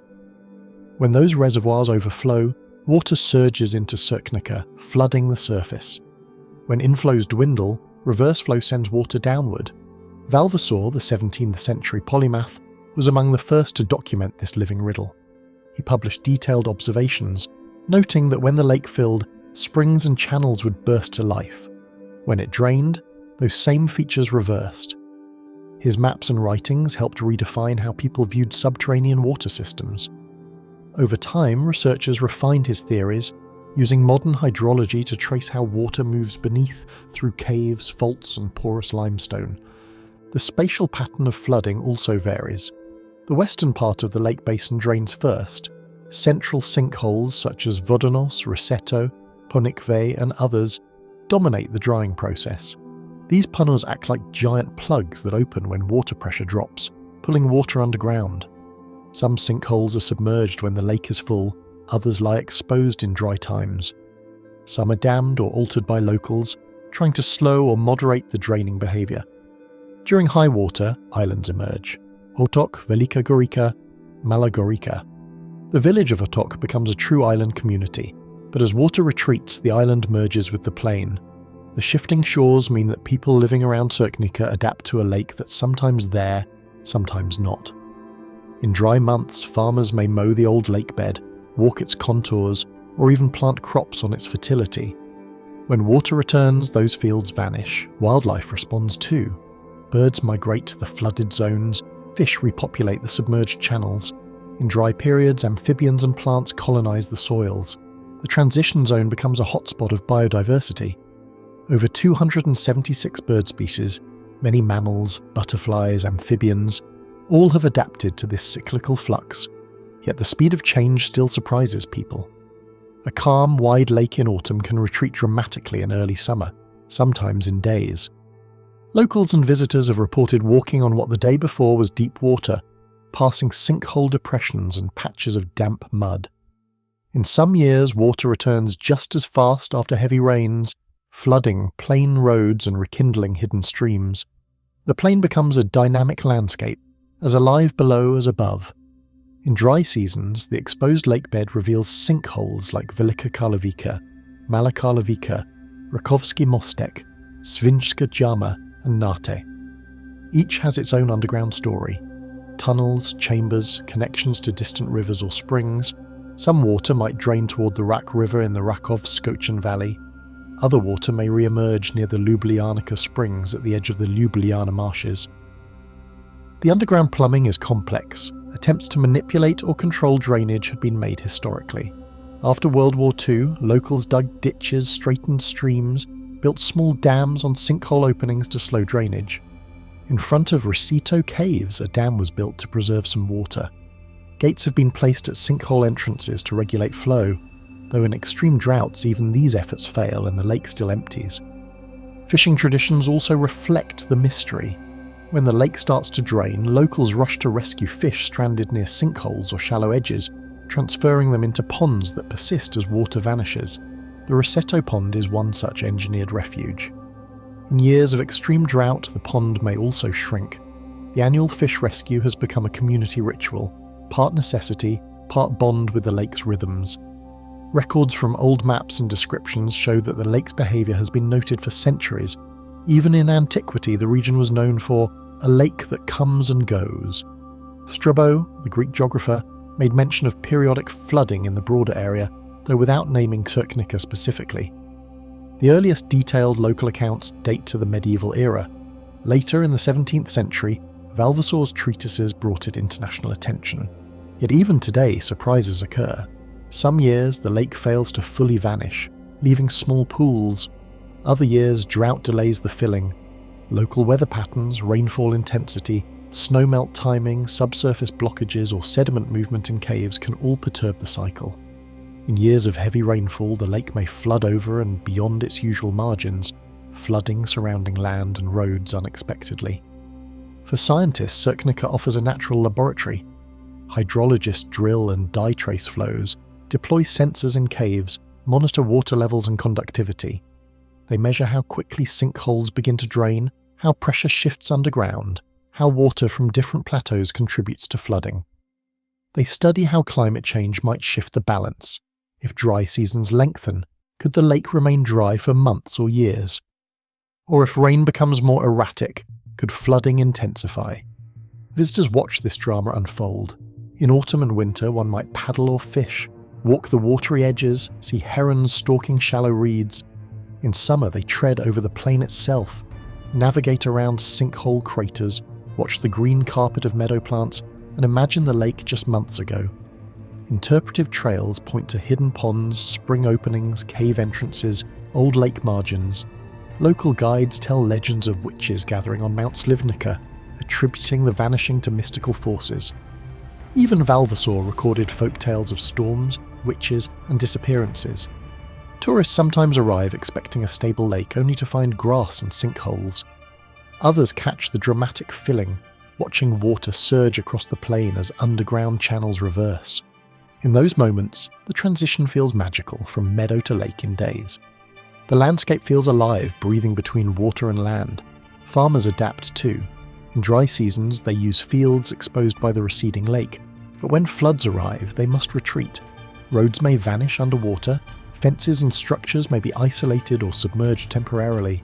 Agricultural planning around Cirknica requires respect for its rhythms. Beneath the plain, in darkness, water pulses through hidden caves and fissures, seeking paths dictated by pressure, gravity, and rock permeability. Some channels become blocked or silted, altering future cycles. Some springs that once bubbled may lag, others may arise anew. The subterranean architecture shifts over decades, changing the pattern of flooding above. Over centuries, locals have grown to live with doubt, planning for change. They map the floodlines, mark the high water paths, build to withstand occasional inundation. Their history entwines with a lake that refuses to stay put. And so, Lake Cirknica continues its cadence, appearing, flooding, retreating, revealing, hiding, shifting. It is not static, but a living interplay of surface and depth, rock and water, time and pressure. Lake Cache 2, Chile, Aysén. High in Chile's wild Patagonia, a glacial basin holds a lake that doesn't always stay put. Lake Cache 2, dammed by the mighty Colonia Glacier, has baffled scientists and locals alike. Sometimes overnight, it simply vanishes. More than just a spectacle, these disappearances reveal fragile dynamics beneath ice and rock. Cache 2 lies east of the northern Patagonian icefield, held back by the Colonia Glacier, which forms a natural ice dam barrier. Meltwater from the glacier and nearby snowfields feed it. When intact, the lake spans a few square kilometres and may hold upward of 200 million cubic metres of water, but it is not permanent. Over the last 2 decades, the lake has emptied suddenly in a few hours over a dozen times. One of the most dramatic events occurred on March 31, 2012. In less than 24 hours, almost all the water disappeared. The next morning, where once was a lake, lay a dry sand and ice basin, with only puddles and stranded ice blocks remaining. The ice dam had developed a tunnel through which water poured out, linking Cache 2 to the Baikal River system downstream. Up to 200 million cubic litres poured out. The Baikal's flows surged, waves and floods swept far downstream. This is a natural version of a glacial lake outburst flood, or GLOF, a sudden release of water once an ice moraine or rock barrier fails. In Cache 2's case, the barrier is glacial. The water itself abrades and melts tunnels beneath the glacier. As pressure builds, water finds or forces a path through weaknesses in the glacier's ice or crevasse structure. Once the conduit opens, drainage accelerates, carving the tunnel deeper until collapse and full release. In some years, Cache 2 drained twice or more. Records show events in January 27th, 2012, and again March 31st that same year. Since 2008, emptying events have numbered at least 11. In 2013, there was another drainage captured by satellite and field teams. The ice dam is not stable. It weakens, reforms, shifts, and allows repeated breaches. The glacier's retreat worsens the situation. As Colonia Glacier melts back and thins, its structural support weakens. The ice barrier is less robust, more prone to cave formation and leakage. Observations since the 1990s show the glacier has retreated significantly, moving its terminus and thinning in proglacial zones. When the lake drains, the impact is profound. Upstream, the lake bed desiccates. Aquatic life suffers sudden loss of habitat. Fish, insects, microfauna all vanish or lie stranded. Downstream, the sudden deluge sends torrents of water racing through rivers and valleys, reworking riverbanks, uprooting vegetation, undermining bridges and paths, depositing sediment and boulders. Infrastructure, even in these remote areas, can be damaged or swept away. Warning systems have been installed. The Chilean Water Authority, DGA, Dirección General de Aguas, monitors lake levels and conditions. When sudden drops or tunneling is detected, alarm signals may be issued. Locals may receive up to 8 hours' notice to evacuate livestock and reach higher ground. In an isolated terrain, that window can be life-saving. The mechanics of drainage are intricate. Meltwater may pool at the glacier base, building hydrostatic pressure. The ice, warmed at contact zones or fractured internally, may contain hidden weak spots or channels. As pressure reaches critical thresholds, water forces passage, forming a subglacial conduit. That tunnel grows, deepens, and water flow accelerates. The glacier itself may collapse internally, widening the tunnel. Once the channel is established, the drainage becomes self-reinforcing. More flow deepens, melting. More flow, more melting. Satellite imagery offers crucial insight. Before and after photos show dramatic difference. One July 2016 report noted that the lake had completely dried in less than a day. Another documented in physics media and science journals pointed out that rising temperatures contribute to accelerated ice melt and barrier weakening. Over repeated cycles, the glacier's structure changes. Channels may persist, fractures may widen, and future drainage may follow earlier paths. The draining doesn't always empty the lake fully, but in many cases the drop is dramatic. Tens of meters of depth lost in hours. In the 2012 event, the lake reportedly dropped 31 meters. The lake's surface, once reflecting sky and mountain, collapses inward as water evacuates. The glacier's ice wall may change shape. The basin floor becomes exposed, but often muddied, strewn with stranded ice. These events are not benign. Ecosystems downstream may be shocked. Sudden surge of cold, sediment-laden water changes temperature, turbidity, and flow. Fish populations, aquatic plants, riverine organisms take hits. Recolonization may occur slowly. Upstream, seasonally flooded areas connected to the lake no longer submerge. Wetland zones shrink. The hydrologic rhythm is disrupted. The vanishing acts highlight climate's role. In Patagonia, glaciers are thinning and retreating across the board. Warmer summers, lower snowfall, and shifting patterns reduce glacier mass. That increases the frequency and risk of barrier failure. Research suggests that as temperatures rise, extreme drainage events, and perhaps permanent shifts, may become more common.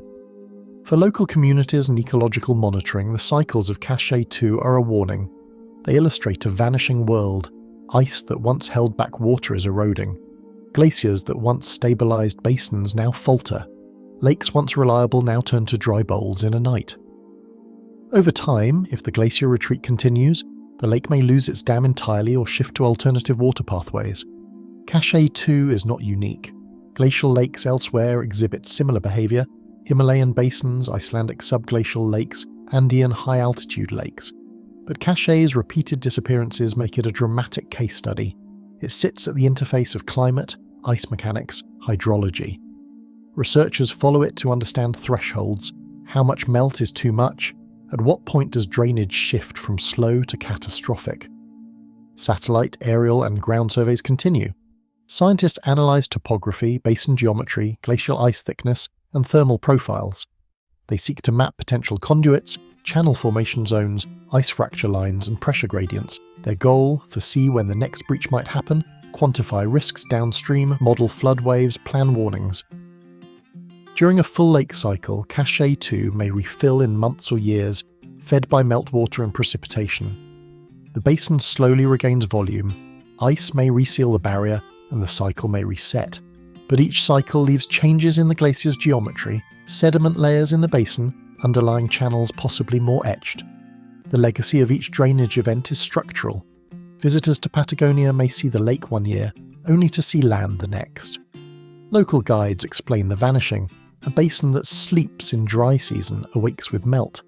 The unusual behaviour attracts scientists and photographers, but for locals and researchers, it also reminds of uncertainty, of ice's impermanence, of water's tenuous hold.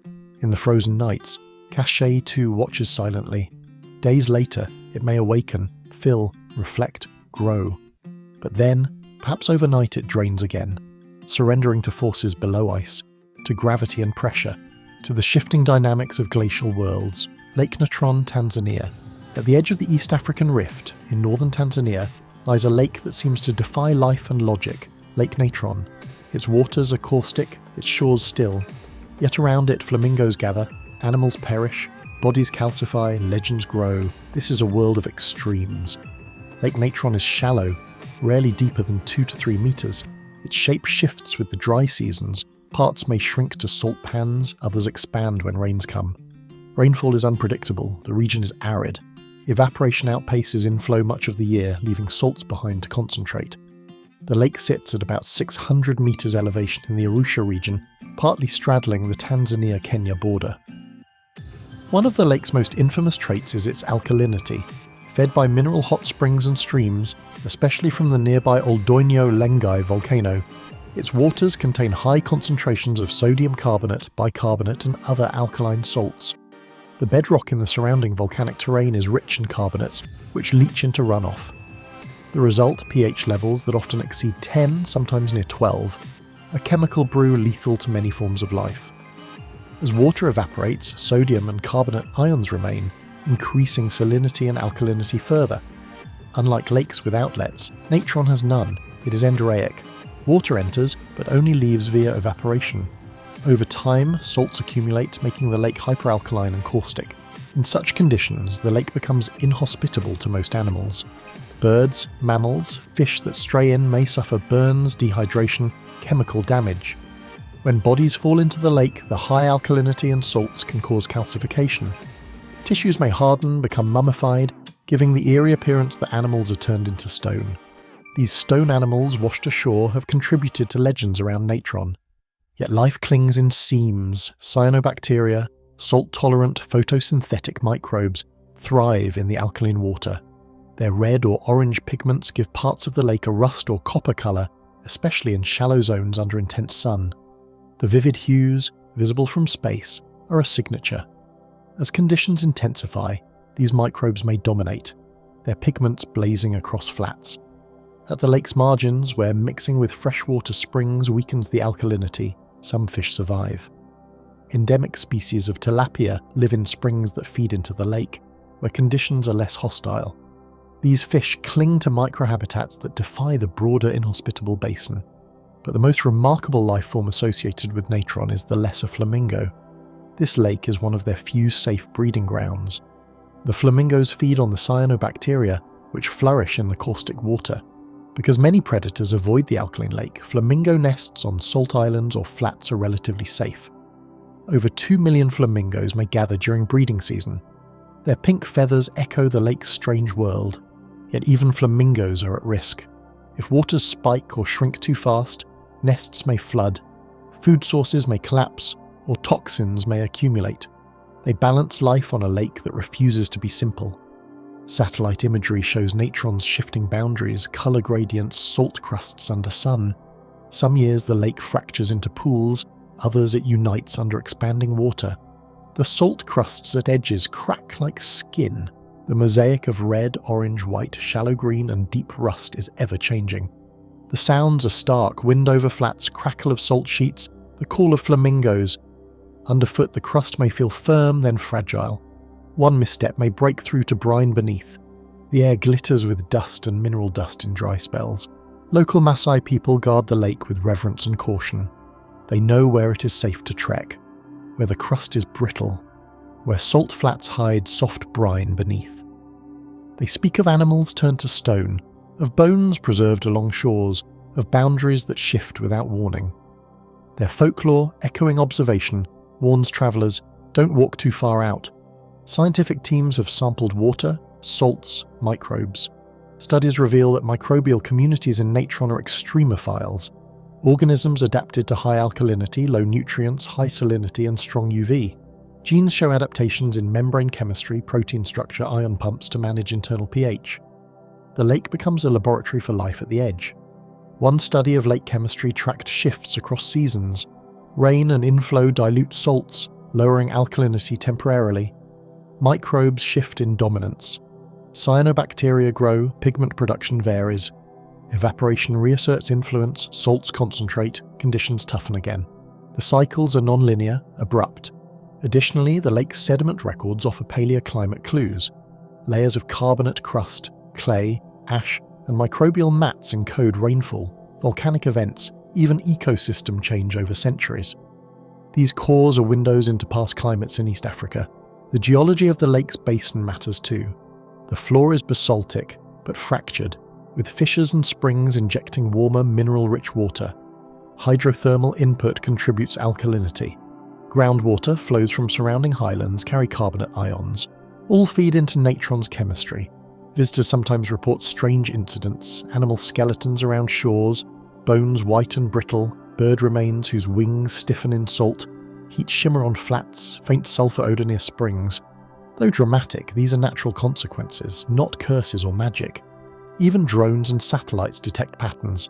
Periodic red rings near shore, shifting pigment zones, salt flats reflecting sunlight like mirrors. In certain seasons, parts of the lake glow in orange bands. Sensors measure pH, salinity, dissolved oxygen.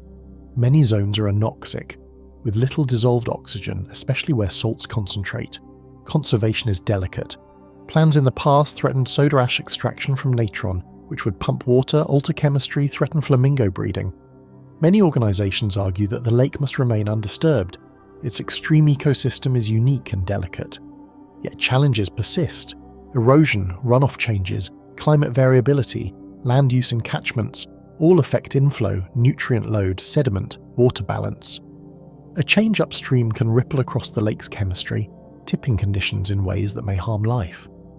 Researchers wonder, can Natron's balance tip? If rains drop, evaporation rises, salts concentrate beyond thresholds, might microbial communities collapse? Could flamingo breeding fail several seasons? Could decrees alter inflow and degrade ecosystem? The margin is thin. As dawn intensifies over the flats, the lake shimmers in harsh light. Salt crust glowing, flamingos standing in surreal waters, mineral edges jagged. It is neither barren nor welcoming. It is a world on tension, life coexisting with toxicity, ecosystems enduring in extremes, chemistry sculpting biology. The line between existence and non-existence is thinner here than in most places. Lake Hillier, Australia. On an island off the coast of Western Australia lies a lake so strange it looks like a bubblegum dream. Its waters are pink, permanently. This is Lake Hillier, a salt lake with a colour mystery that has beguiled explorers and scientists for over 2 centuries. Lake Hillier rests on Middle Island, part of the Recherche archipelago. It is relatively small, about 600 metres long and 250 metres wide, but its vivid pastel pink hue looks unnatural, as if someone stained it by hand. The pink is visible even when the water is scooped into a glass, unmistakably pink. The contrast with the deep blue of the surrounding ocean and the green forest behind makes it look like a painted postcard. The lake was first observed in 1802 by the British navigator Matthew Flinders, who described the water as rose-coloured. Even then, it seemed an oddity. Over the years, naturalists and travellers made visits, took samples, and wondered what pigment could stain a whole lake. Early hypotheses blamed salt. Hillier is hypersaline, salinity levels far greater than typical ocean water. That extreme salt environment limits many life forms, but favours a few hardy microbial species. Salt alone, however, does not explain colour, something more specific needed to produce pigment. In recent decades, scientists used DNA sequencing and metagenomic tools to dig deeper. What they found was a microbial community rich in pigment-producing life. The dominant players include Dunaliella salina, a halophilic microalga known to produce carotenoids under stress, and Salinibacter ruber, a salt-loving bacterium. These microbes carry pigments, beta-carotene and bacteria ruberin, among others, that give red, orange, and pink tones. One study found that Salinibacter ruber accounted for 33% of recovered DNA in Lake Hillier, making it a prime candidate in generating the pink colour. Other bacteria and archaea also carry pigment genes, creating a consistent pink hue across seasons. The pigments may help protect cells from intense sunlight, high salt stress, or ultraviolet radiation. But the story is not uniform. Some earlier assumptions put Dunaliella up front, yet sequencing shows its presence is comparatively small relative to bacteria. The mix likely shifts. In some years, algae may contribute more, in others, bacteria dominate. The stability of the pink colour suggests a resilient consortium, a microbial balance that holds the hue steady. Another piece of the puzzle is water input and chemistry. Hillier is a closed lake with no major visible inflow or outflow. It is fed by groundwater and minor seep, and evaporates under sun. The high salinity comes from concentration over time. Rainfall, dilution, and seasonal variation can alter salt levels a little, but the pigment organisms persist. In 2022, a heavy offshore rainfall event diluted the lake's salt concentration. Observers noted the pink colour fade somewhat as salt concentrations dropped. But scientists expect that once evaporation resumes and salts concentrate again, the pink will return. The event showed how sensitive the balance is. Too much dilution and pigment organisms may lose dominance. Too much change may shift community structure. From above, Lake Hillier is a striking oval of rose at the edge of Middle Island. A narrow barrier of sand or dunes separates it from the Southern Ocean. That barrier keeps sea and fresh waves from overwhelming it. The rim of the lake is rimmed with salt crusts, shining white under sun, setting off the pink centre like a frame. Visitors rarely touch it. The island is protected. Most people see the pink only from flight tours overhead. Because the colour stays in a sample taken out of the lake, you don't need the natural light to see it. It persists in small volume. That suggests the pigment is robust, not just superficial. Below the surface, microbial life clings to sediments, perhaps colonising shallow zones. The depth is shallow, so light penetrates to near bottom in many parts, helping microbes photosynthesize even underwater, yet life likely decreases with depth or turbidity. The constancy of the colour over time is notable. Many pink lakes fade, shift or turn green in rainy season. But Hillier's pink is remarkably stable. The microbial community seems locked in a consistent state. That stability hints at resilience. Environmental fluctuations may challenge it, but not overturn it easily. Still, climate change, rainfall changes, sea spray, nutrient input or disturbance may pose threats. If inflow or salinity shifts too far, one microbial group may outcompete others, or pigment expression might drop. The same logic applies. If salt weakens, pigments fade. Lake Hillier's pink waters may offer more than aesthetic wonder. It is a window into extremophile life. Organisms that thrive where most life would die. Studying them helps us learn how life adapts to high salt, light stress, and low nutrients. Similar pigment-producing microbes exist in hypersaline lakes worldwide. Some compare Hillier to other pink lakes, Lake Retba in Senegal, Lake Eyre's salt pans, Australia's Hutt Lagoon. Each has salt pigment microbes and periodic pink phases, but Hillier is unusual in its permanent pink tone, small size, and grail-like status.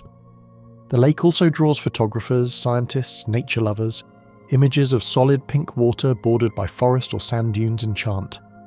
The surreal contrast, pink water, white salt edges, green vegetation, is otherworldly. Yet behind the beauty lies microbial life, chemistry, ecology. Because Hillier's colour remains even when removed, that pigment is intrinsic, not optical illusion. Every drop contains the microbes and pigment molecules. That makes it different from lakes whose colour depends solely on scattering or suspended particles. In mapping microbe communities, researchers discovered dozens of bacteria and archaea species, many unknown or novel. Some metabolic genes relate to pigment production, light protection, salt stress adaptation. The lake acts as a crucible for adaptation. One mystery is how stable the microbial community will remain under changing conditions. If rainfall increases or temperatures shift, could pigment populations drop? Could the lake turn pale? Observers already saw flotations with paler tones after heavy rain. The resilience limits may be tested in coming decades. The pink lakes around the world tend to shift with the seasons. Hillier asks us to ask whether a stable pink lake is a rare condition. Is it locked by feedback loops, pigment microbes cultivating conditions that reinforce their dominance? Or is it a fragile balance, always at risk of flipping? Still, for now, the pink remains. At dawn, sunlight strikes the rose surface. The pigment microbes harvest light. The salt keeps life extreme. The water reflects pink back at the sky. The lake persists as a living anomaly. A pink mirror, a microbial kingdom, a geochemical alchemy. Spotted Lake, Klileks, British Columbia, Canada. West of Osoyoos, in British Columbia's dry Okanagan Valley, lies a lake that seems to wear a polka dot mask. It's called Spotted Lake, or in the language of the Silex people, Klilekstilu, the Medicine Lake. In summer, as waters evaporate, its surface fractals transform into hundreds of colourful pools, each outlined in mineral crusts. It is a canvas painted by salt and sun. Spotted Lake is small, about 0.7 kilometres long and 0.25 kilometres wide at maximum. but its visual impact is far greater than its size. During cool months, water covers most of the surface, and the lake appears uniform and unremarkable. But as the heat intensifies and evaporation overtakes inflow, waters recede and minerals concentrate. In that season, the lake reveals rings of water separated by dry crust, circular spots ranging in colours from green to blue to yellow. The process is driven by evaporation and mineral concentration. Spotted Lake is endorheic. It has no outlet. Water comes from underground springs, rain and melt, but it only leaves via evaporation. Over time, minerals like magnesium sulfate, calcium sulfate, sodium sulfate and others accumulate. During summer, as water recedes, those dissolved salts crystallize in place, forming the distinctive spot pattern. Each spot's hue depends on its mineral mix and water depth. As the surface dries, some of the spots become isolated, with mineral crusts forming natural walking paths between them. In very hot, dry periods, much of the remaining water pools in the basins of the spots while the areas between harden. The contrast intensifies. Wet basins reflect colour, crusted rims stay pale and dry. The lake becomes a mosaic of water and salt. Its mineral richness is extreme. In spring, when waters are fuller, salt concentration is moderate. But by midsummer, Spotted Lake hosts some of the highest known densities of mineral salts in one body. Magnesium, calcium, sodium sulfates dominate. Industrially, traces of silver and titanium have also been detected. The lake's sediments hold at least 8 different mineral species in significant amounts. For those early inhabitants of the region, Spotted Lake was more than visual wonder, it was sacred. The Syilx Okanagan people consider Kilchilek Stolu a medicine lake, a place of healing. Generations believed that each spot held specific therapeutic properties. People would come to collect minerals or water for ailments. Ceremonial cairns once surrounded the lake. Some are still found, though many lie buried. In the colonial era, the lake's industrial value also drew attention. During World War I, mineral salts were harvested. Miners removed up to a ton a day for use in munitions. The effort evidently impacted the lake. Many locals say the vividness of the spots diminished in those years of extraction. In 1979, a private owner attempted to convert the lake into a spa. The Syilx people resisted, and in 2001 the Okanagan Nation Alliance and the federal government purchased land surrounding the lake to protect it. Today, public access is restricted. A fence rings the lake. Visitors may view it from roadside vantage points. But walking on the lake is generally prohibited. Respect for site and culture is enforced by the Syilx Nation, for whom the lake remains sacred. In summer, the spots shift. As evaporation continues, some spots grow larger, others merge or shrink. The hues evolve, blue deepens, green may fade to yellow, white salt rims crack and remelt in pulses. The timing and pattern depend on microclimates, wind, shade, influx from springs, and even underground flow paths. A spot that was brilliant yesterday may dull today, as minerals dissolve, precipitate or shift. Microscopic life plays a behind-the-scenes role. Brine-tolerant microbes survive in the concentrated waters. Their presence may influence mineral deposition, creating subtle patterns and colour shifts. Some microbial mats bind sediments, stabilise thin layers, or influence ion concentrations. The balance between chemistry, biology and evaporation is delicate. Detailed surveys show that the lake's bottom is layered with deposits of evaporate minerals over centuries. Each summer adds a new layer. Sediment cores reveal rhythmic signs of past climate variations. Wetter winters, drier summers, shifts in mineral ratios. Spotted Lake thus acts as a natural archive for climate and hydrology in the region. The patterning also reflects the geological substrate. The lake rests on clay and sediment overlying porous rock. Underground springs underlie some spots. Cracks or fissures may channel more water to certain zones. Where spring inflow is stronger, mineral dissolution persists longer and colours stay stable. Where inflow is weaker, spots may dry out or crust sooner. One interesting detail, magnesium sulfate tends to crystallise in summer and contributes heavily to spot coloration. Calcium carbonate deposits may form lighter hues or white rims. Sodium sulfates deepen contrast. The interplay of these salts shapes the visual palette. The result is that each spot is its own microchemistry cell. The people of the Syilx continue traditional stories. Elders speak of spirits in the lake, of healing that came from water and mineral. They emphasize its sanctity. Hunters, travelers, even those seeking mineral wealth were expected to treat Klil-SW with reverence. They pass down stories that discourage trampling the spots and caution that the lake is not mere spectacle. During drought years, the whole lake may recede more dramatically, and spots may dominate almost the entire surface. In wetter years, much of the water may still submerge the spots, muting the effect. For visitors, the full pattern is most vivid in late summer when evaporation and heat peak. Timing is everything. Photographers and drone pilots seek aerial views, for the spotted geometry is best seen from above. From altitude, the lake becomes an alien canvas. Hundreds of circles, colour gradients, bright rims against dark basins. The contrast between spots, rims and surrounding soil is stark.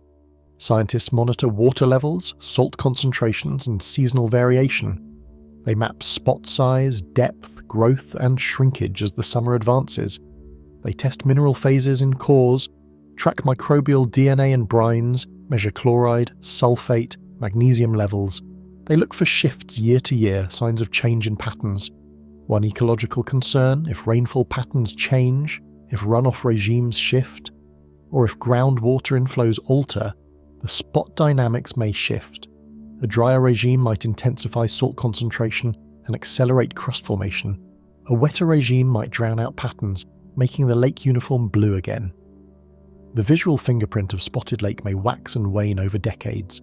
Spotted lake is rare, but not unique.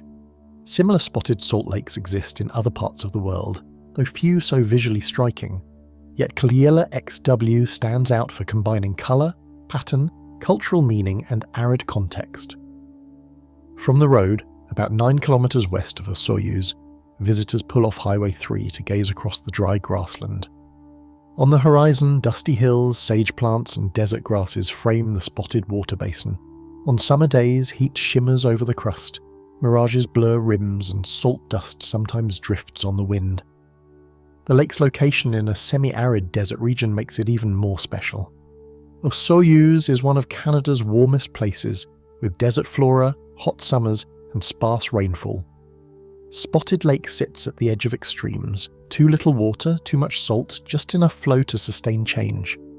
In years when rainfall is generous, water levels rise, parts of the spots disappear underwater, blending into one watery field. Contrast fades. In lean years, spots sharpen, edges crack, rims rise. The lake becomes a mosaic of mineral basins, salt paths, evaporate rings. The spot patterns also record the year's evaporation path. Observers compare spot sizes and rims to past years to infer cumulative evaporation, dryness, or wetter months. In a sense, the lake reads the climate back to itself. Yet the greatest wonder is how visible it becomes, how intimate the patterning feels. A visitor looking across sees not just water, but geology, chemistry, climate in motion. The spots appear almost deliberate, a cosmic design in salt. But they arise quietly, season after season, by evaporation and mineral physics. Spotted Lake is not about motion but transformation, water receding, salts crystallizing, boundaries tracing themselves. It's a vanishing world, not in the sense of draining, but in revealing hidden structure. It is the artistry of minerals made visible by drought. Laguna de Guatavita, Colombia. High in Colombia's eastern Andes, at about 3,000 meters above sea level, lies a circular emerald pool that has fascinated generations. This is Laguna de Guatavita, a small but sacred lake, entwined with gold, rituals, myth and archaeological mystery. Nestled in steep forested slopes near the town of Cirknica, Guatavita spans roughly 19.8 hectares, with a depth reaching 125 meters in parts. Its waters are fed largely by underground springs and rainfall. Geologists interpret the crater structure not as a meteor impact, but as a collapse formed by dissolution of subterranean salt deposits, becoming a sinkhole rather than a volcanic crater. To the Spanish colonizers, Guatavita was more than a scenic highland lake. It was the heart of legends. The Muisca people held it sacred. In their tradition, the newly enthroned Zipa, chief, would cover his body in gold dust, board a reed raft, drift out to the lake's center, and submerge himself. Around him, his followers would toss offerings, jewelry, gold, emeralds, into the water as gifts to the deities. That ritual became woven into the European myth of El Dorado, the Golden Man. From early colonial times, Spanish and later British treasure hunters sought Guatavita's depths. In the 16th century, Hernán Pérez de Quesada lowered water levels partially and recovered gold objects from the shallows.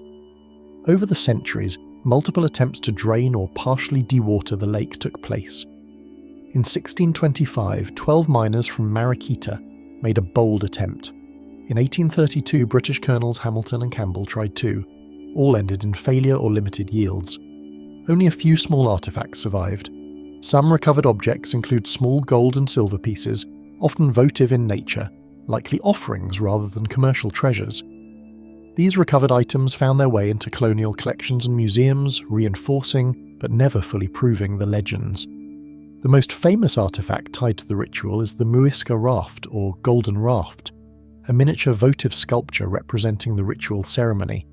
It is exhibited today in the Gold Museum in Bogotá. As treasure fever grew, the physical shape of Guatavita changed. In 1967, a reservoir called Tomina was built downstream, and water management plans led to Guatavita's levels being raised, partially flooding old roads and the original colonial settlement. The old Guatavita town lies beneath reservoir waters, and at times locals claim they see the old church tower peak above water when levels drop. Because of its legendary status, Guatavita became a magnet for explorers, treasure hunters and scholars. But its depths resisted exploitation. Diver missions were limited by steep walls, cold water and sediment. Many recovered bits were peripheral from shallow zones or edges. The vast centre remained stubbornly unfound. Modern archaeology views Guatavita less as a hoard vault and more as a sacred ritual site. The artifacts found are understood not as spoils, but as intentional offerings. The lake becomes less a treasure box and more a spiritual mirror. What we throw in vanishes, becomes part of the sacred. The sediments at the lake bottom preserve layers of offerings, soil wash, organic remains and mineral deposition. Each successive ritual contributed a thin stratum. Coring projects reveal those layers and offer clues about environmental change over centuries. How many rituals took place? How did offerings shift in quantity and material? Which periods were most active? Hydrology matters. Guatavita is largely sealed, its rim is steep, its inflow limited. Water chemistry is slightly alkaline, its green hue comes from suspended algae and mineral content.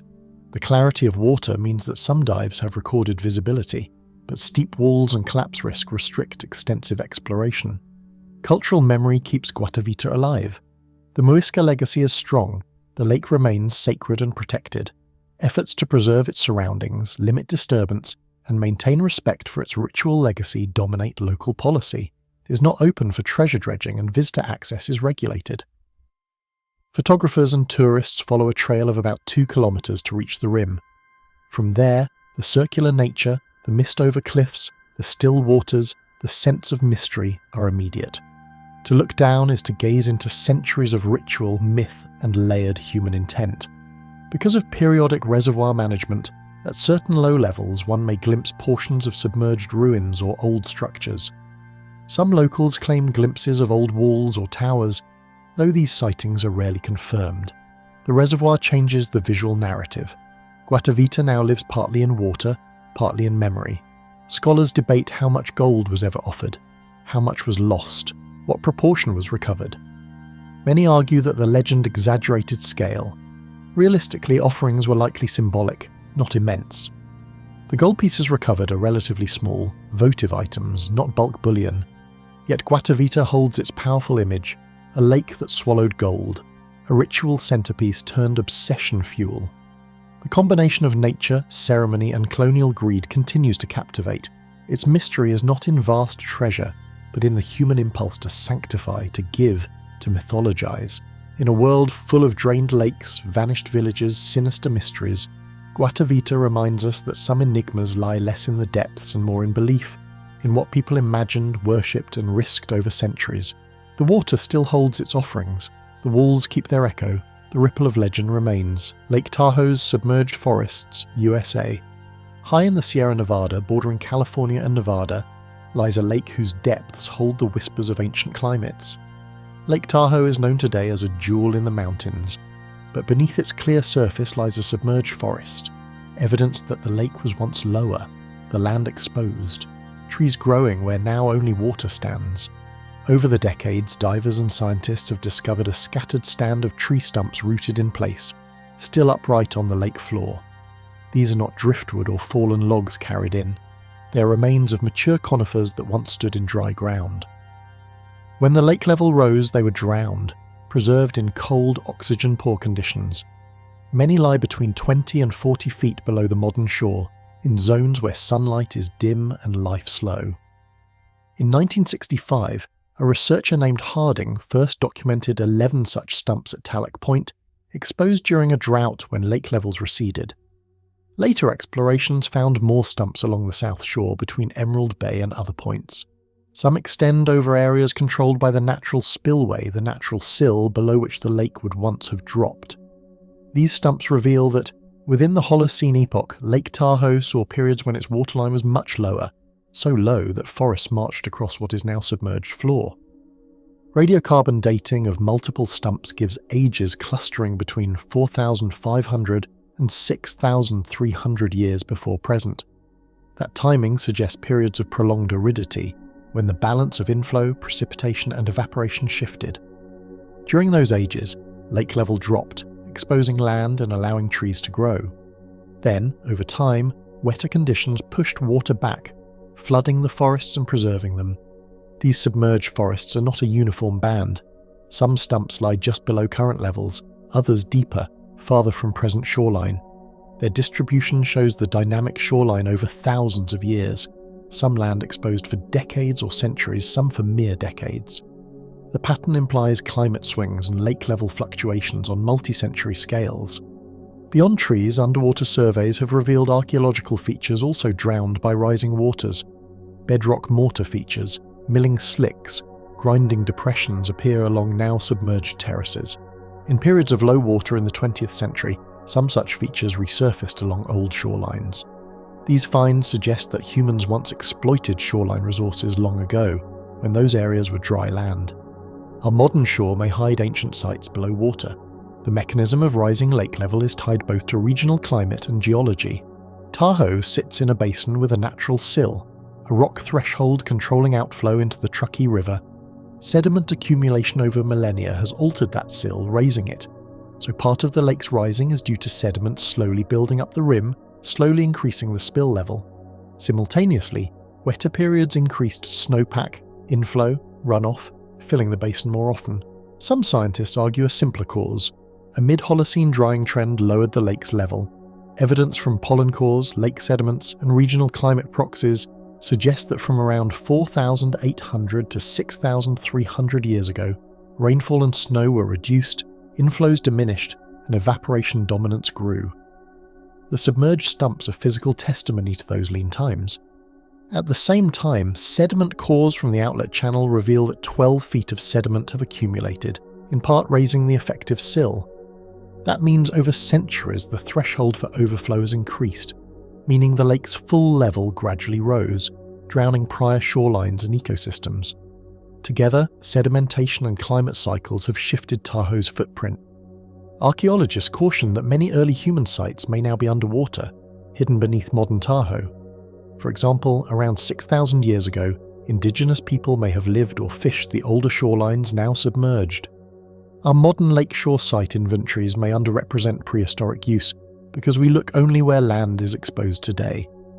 Those drowned forests and milling surfaces hint at lost history. Divers exploring the submerged stumps must contend with cold water, low light, and delicate preservation. The trees' bases are encrusted with mineral growths, their bark long gone, but the root systems often remain anchored in sediment. In some cases, small aquatic life clings to trunks, tiny life around relics. One diver described the eeriness: trees rising from a silent dark bottom, their forms still rigid. In years of drought, when lake levels drop, observers sometimes glimpse the tops of older stumps near shore. The first documented exposures by Harding occurred in 1934, when levels dipped below the natural sill. Those rare glimpses validate the underwater finds. Through time, some stumps have eroded, broken, collapsed, or decayed partially. Others are buried in sediment hidden in deep darkness. The forest is not pristine but fragments, ghosts of an era when the land stretched farther. The presence of trees that grew where now lies deep water implies that climatic and hydrologic regimes were different enough to permit stable land for decades or centuries. Such periods allowed forests to establish. Then, as climate shifted, water returned, drowning them. The oscillations reflect the delicate balance of basin precipitation, snowpack, river inflow, and evaporation. These drowned forests connect Tahoe to broader narratives: climate change in the past, drought cycles, hydrologic tipping. If conditions change again, if inflows diminish or thresholds shift, modern lake levels may respond, though on far slower timescales. The submerged forests show that Tahoe is not immutable. When sunset glints off Emerald Bay or snowmelt feeds streams, the submerged trees lie silent beneath, hidden but present. Their rings, roots, positions await further study. Their presence reminds us that water is power to hide, to drown, to preserve. The lake's depths frame not only today's beauty, but yesterday's forests. SS Edmund Fitzgerald, Lake Superior, 1975. Lake Superior is no peaceful mountain basin. It is a cold, deep, tempestuous sea trapped on land. On a bitter November night in 1975, its dark waters claimed one of the most famous modern shipwrecks, the SS Edmund Fitzgerald. The Fitzgerald was built in 1958, a towering bulk freighter pushing the limits for Great Lakes navigation. She measured 729 feet in length and carried massive loads of taconite ore. In late 1975, the season was winding down. On November 9th, the ship left Superior, Wisconsin, loaded with 26,000 tons of ore destined for Detroit. The captain was Ernest McSorley, and aboard were 28 other men. By November 10th, a fierce storm had assembled. Winds roared, waves grew steep and erratic, and snow whipped across Lake Superior's surface. From the beginning of the day, weather reports warned of worsening conditions. The Fitzgerald steered north of Whitefish Bay toward open water where waves could strike harder. Communications that day showed distress. The Fitzgerald struggled with waves, lost radar, and sent signals about lost vent covers and increasing list. But the full magnitude of the storm overwhelmed. Around 7:15 p.m., radio contact from the Fitzgerald was lost. A few minutes later, the sister ship Arthur M. Anderson attempted to bug out toward it but found nothing. Search operations began immediately, but the lake was merciless. The storm raged on for hours. Eventually, sonar contacts were found 17 miles north-northwest of Whitefish Point, indicating two large wreckage sections separated by some distance. The ship had broken in two. No survivors were found. All 29 crew members perished. Divers and underwater teams later explored the wreck in 1989, 1994, 1995. In 1995, they recovered the ship's bell, engraved with the names of the 29 lost. The bell now rests in the Great Lakes Shipwreck Museum at Whitefish Point, Michigan. Yet many questions linger. Why did the ship sink so suddenly in such a modern era? The Fitzgerald was well built, maintained, and experienced. Was it structural failure, flooding, waves breaking over deck, overloading, or a combination? One theory posits that giant rogue waves or three sister waves collided, overwhelming the ship's bow, flooding holds and destabilizing it. Another suggests that structural stresses, possibly exacerbated by hull flexing, shifting cargo, or compromised bulkheads, led to fracture. Ice accumulation, freezing spray, or shifting ballast may have pushed the vessel beyond its limits. Some meteorologists and engineers argue that wave action and shifting pressure zones created low points in hull stress causing cracks. Others point to possible hidden leaks that allowed water ingress early, imperceptible until cataclysm struck. The fact that the Fitzgerald never issued a full mayday and that its lifeboats were never launched, likely crushed or unusable, underscores how fast things unraveled. The cold water of Lake Superior plays its own role. Average temperatures hover near 36 degrees Fahrenheit, 2 degrees Celsius. In such depths, bacterial decay is slow. Bodies that sink rarely resurface. That chilling silence has earned the Fitzgerald tragic reputation. The lake, it is said, never gives up her dead. In fact, in the mid-1990s, a diver reported finding a body near the wreck site, fully clothed, in an orange life jacket, lying face down in sediment. Geological features may have complicated matters. The Superior Shoal, a submerged basalt ridge not far from the site, might have played a hidden role. Waves interacting with underwater ridges can amplify wave heights or generate reflection interference, intensifying wave action. Some theories propose shoals or unknown bathymetry influenced the storm's pattern, creating unexpected stresses on vessels like the Fitzgerald. In the years since, the Edmund Fitzgerald has become legend. Gordon Lightfoot's 1976 song The Wreck of the Edmund Fitzgerald immortalised the tragedy in popular memory. Turning it into more than a maritime disaster, it became poetry on water. The wreck site now draws divers, historians and tourists alike. But diving is challenging. The wreck lies at about 530 feet, 161 metres, depth. Cold, darkness, visibility constraints and fragility of structure make exploration dangerous. Sedimentation, silt clouds and wreck collapse risk make extended study hard. Many surveys take place only during brief windows of calm. Investigators have examined paperwork, logs, crew statements, ship design. The Coast Guard's Marine Casualty Report could not attribute a definitive cause, listing extreme conditions as principal agent. Some anomalies, vent cover loss, radar failure, list onset, are documented facts, but they do not, on their face, explain total collapse. Over time, alternate theories emerged. Improper loading, overweight, damaged hull plating, brittle steel in cold waters, all discussed.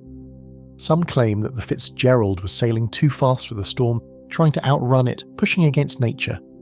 Others say that her captain was cautious, but the storm's fury simply overwhelmed even modern vessels. Memorials and anniversaries keep her story alive. Divers returning to place commemorative placards, families visiting the museum, songs sung on the anniversary, all reinforce the emotional pull. The ship's bell, now displayed, reads, "Forever remembered by those who sailed on her." More exploration continues. New sonar scans, remotely operated vehicles, 3D photogrammetry refine understanding of how the sections lie, how they broke, where hull plates separated.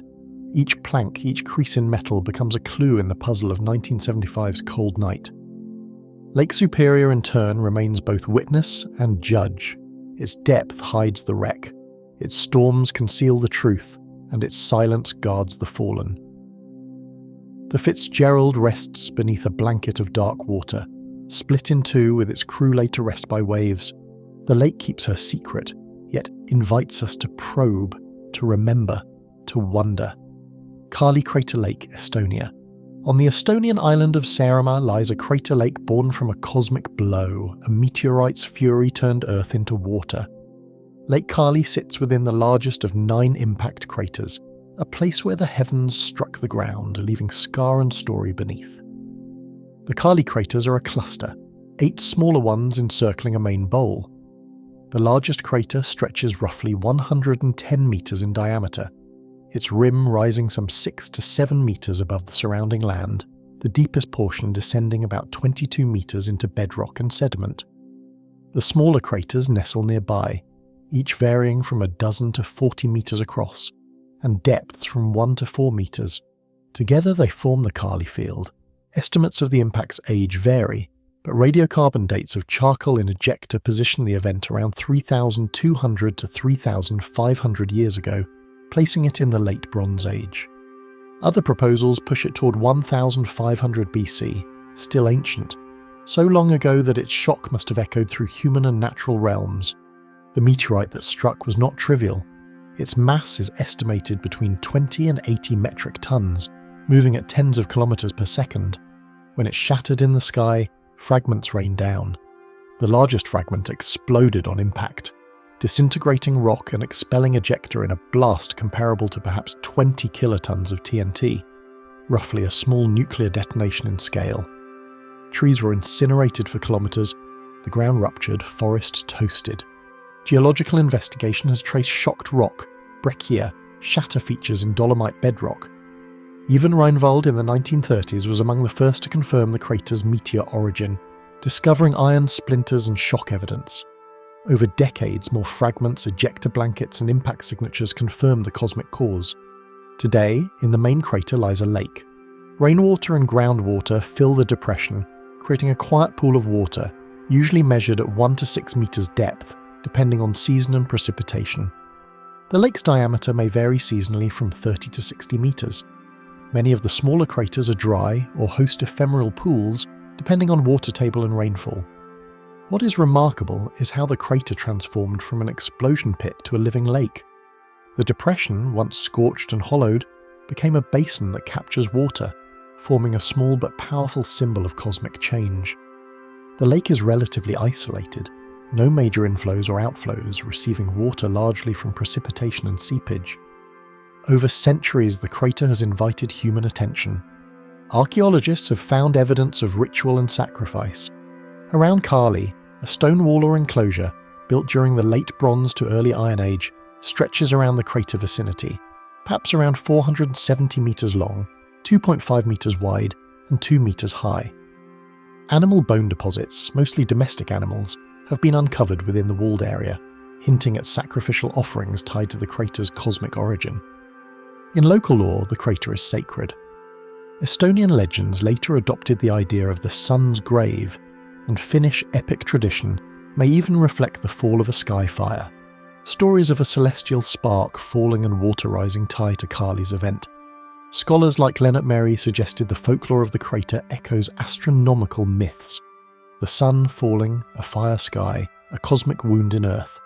Some think that long after the impact, the crater remained a centre for ritual activity. Finds of offerings date from centuries after the event, possibly into times when Christian influence should have suppressed them. The persistence of ritual suggests that the crater held meaning through generations. People treated it as holy ground. From a lake mystery angle, Cari stands out because it is a crater turned lake. Most lakes formed by glacial carving, volcanic collapse, river damming. Cari was shaped violently by force from above. The lake is not the mystery of disappearing water or strange gases, it is the mystery of how violence turned to silence. Scientists have studied ejecta distribution, cratering mechanics, shockwave effect, and ecological consequences. The impact may have triggered seismic waves across the Baltic region. Some studies propose that coastal Sweden saw paleo-tsunamis or shale fracturing at the moment.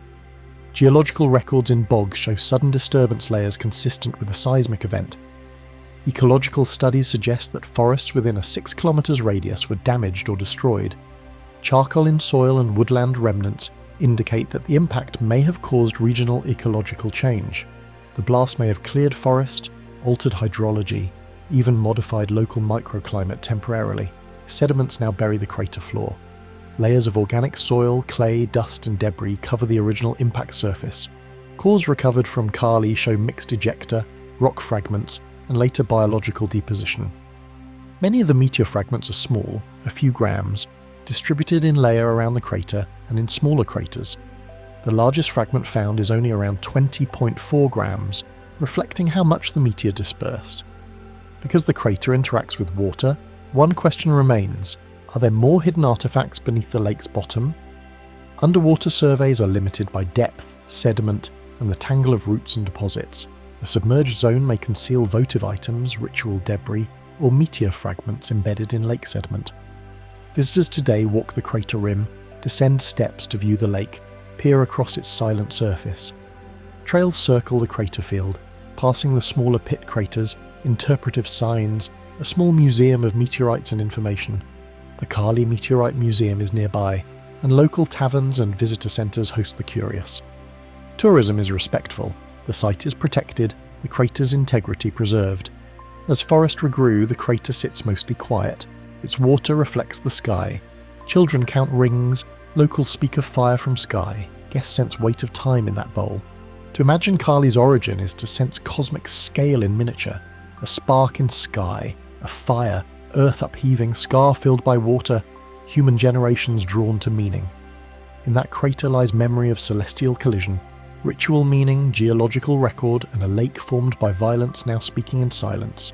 Lonar Impact Crater Lake turns pink. India, 2020. In June of 2020, the remote Lonar Crater Lake in Maharashtra, India, startled scientists and locals alike. Overnight, its waters transitioned from green to pink. The transformation happened fast, visible in satellite images and on the ground. It wasn't just a tint, it was a dramatic flush, as though the lake itself blushed under the summer sun. Lonar is no ordinary lake. It occupies a meteor impact crater in the Deccan Basalt Plains, one of the few known impact craters in basalt on Earth. Over time, the crater filled with water, becoming a saline soda lake, strongly alkaline, housed to strange chemistry and delicate balance. The lake's pH often exceeds 10, and beneath its surface oxygen vanishes rapidly, especially below the first meter. The water is so hostile that few creatures survive deep down. In 2020, observers noticed a drop in water level. The region had seen little rain, evaporation outpaced inflow. As water receded, salinity and alkalinity rose sharply. In that environment, microorganisms that live in extreme saline and alkaline settings suddenly became dominant. Among them, haloarchaea, salt-loving microbes, flourish under stress. These microbes carry pigments, carotenoids, that shine red or pink under certain conditions, and in Lonar, those pigments may have coloured the whole lake.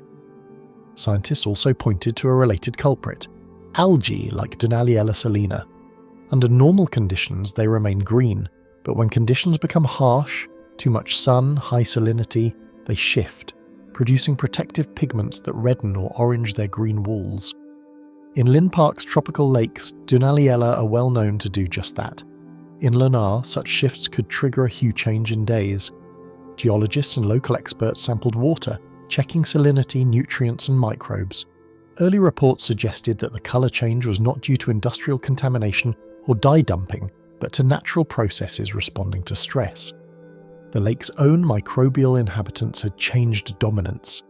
The algae and archaea that survive in salty alkaline water had become overwhelmingly abundant, masking the green of earlier microbes. The speed of change puzzled some. How did the whole lake turn pink so fast? The answer lies partly in the lake's shallow edges and its chemical stratification. As salinity concentrates near the margins, microbes there shift first. The coloured water then spreads, mixing with central zones. The deeper parts, already low in life because of low oxygen, may not contribute much to colour change. The surface, alive with sunlight and microbial life, becomes the canvas. This was not the first time Lonar changed colour, but never so dramatically at such scale. Locals recalled earlier mild shifts, pinks and reds at edges in dry months. But 2020's full flush made global headlines. NASA published before and after images revealing how the crater lake went from emerald to rose in about 2 weeks. The phenomenon also fits global patterns. Pink lakes elsewhere, Australia's Lake Hillier, Senegal's Lake Retba, Iran's Lake Urmia, turn colour when salinity rises, when evaporation intensifies, when algal or microbial blooms dominate. In those lakes, the same players, halophilic microbes, carotenoid pigments, salt stress, drive the transformation. In many cases, the shade brightens during dry seasons, fades with freshwater inflow or rain. In Lonar, the extreme conditions, alkaline water, high salinity, limited oxygen, set the stage. The microbes adapted to those extremes were ready, lying in wait. When the balance tips, they bloom, pushing colour. The deeper waters, for the most part, remain inert, silent. The lake's chemistry dictates where life can thrive. The crater's geology also magnifies the effect. The basalt terrain holds salts, runoff brings minerals from surrounding soils. When lake levels drop, salts concentrate. Not just sodium and chloride, but carbonate, bicarbonate, other ions. Those salts stress less tolerant microbes, killing or suppressing them, leaving room for halophilic life to overtake. Local observers were caught off guard. Tourists visiting expecting blue-green waters found a rosy basin instead. Locals worried about drinking water, fish, tourism. But authorities declared early that the shift appeared natural, not toxic. The forest and state scientific bodies collected samples, studied microbial DNA, and monitored the lake's recovery. In months that followed, parts of the lake began shifting back. Rainfall diluted salts, water rose, the pink tones mellowed, the algae and archaea retreated, overtaken again by more common microbial species. The lake returned to its familiar greenish hues, but the pink chapter remained. Researchers now study the event's broader implications. Could climate change worsen such shifts? Warmer weather, stronger dry seasons, more evaporation. These could push more lakes to cross tipping points. In high salt, low water bodies, microbial responses may intensify. Lonar may become a sentinel case, how fragile these extreme ecosystems are and how quickly they can pivot. The geological origin of Lonar still captivates scientists. The crater formed when a meteor smashed into basalt some tens of thousands of years ago. Older estimates now suggest about 576,000 years. The impact fractured rock created maskelinite, a glassy alteration of plagioclase under shock, and produced terrain that interacts uniquely with glacial periods, rains and erosion. That basalt foundation influences how salts enter and leave the lake, and shapes water chemistry over millennia. Ecologists also note that Lonar hosts microbial diversity even before its pink phase. Studies have found bacteria and archaea that fix nitrogen, metabolize methane, reduce sulfur, and perform other metabolic tasks. Organisms adapted to the lake's harsh pH, salinity, and low oxygen. Some gene sequences in sediments and accretion layers show novelty, microbes unknown elsewhere. Temples and ruins surround the rim. The ancient Daitya Sudana temple honours gods and legends tied to the lake. Locals revere the crater, pilgrimage routes circle it. Myths of demons slain there persist. The pink shift was seen by some as supernatural or omen, but for scientists it is a living laboratory, a graphic case of extreme ecology in action. Tourists now ask guides, will it turn pink again? Guides point to past patterns. Yes, under enough heat, drought, low inflow. Some walkers tread around the crater rim, seeking vantage points to see colour change. Photographers track algal blooms, monitor shadows, capture gradients of pink. For now, the mystery remains partly open. We know the agents, microbes, salts, evaporation, but not the trigger thresholds. What precise combination of salinity, pH, light, nutrient stress and microbe competition brings such sudden colour shifts? Will future changes be even faster? Will more lakes like Lonar cross that invisible line? As dawn touches its rim, Lonar sits calm, waiting. The pink may fade or return. The microbes below wait. The salts linger. The crater holds its secret for now. Lake Shagan, Atomic Lake, Kazakhstan. In the vast flatlands of northeastern Kazakhstan, there is a lake whose quiet surface conceals a violent birth. This is Lake Chagan, sometimes called Atomic Lake, a body of water born not of nature but of nuclear ambition. On January 15, 1965, as part of the Soviet program Nuclear Explosions for the National Economy, planners detonated a 140 kiloton nuclear device deep underground in a dry riverbed near the confluence of the Shagan and Ashchisu rivers. The idea? To test whether nuclear energy could be used for engineering, creating reservoirs, canals, or excavation projects.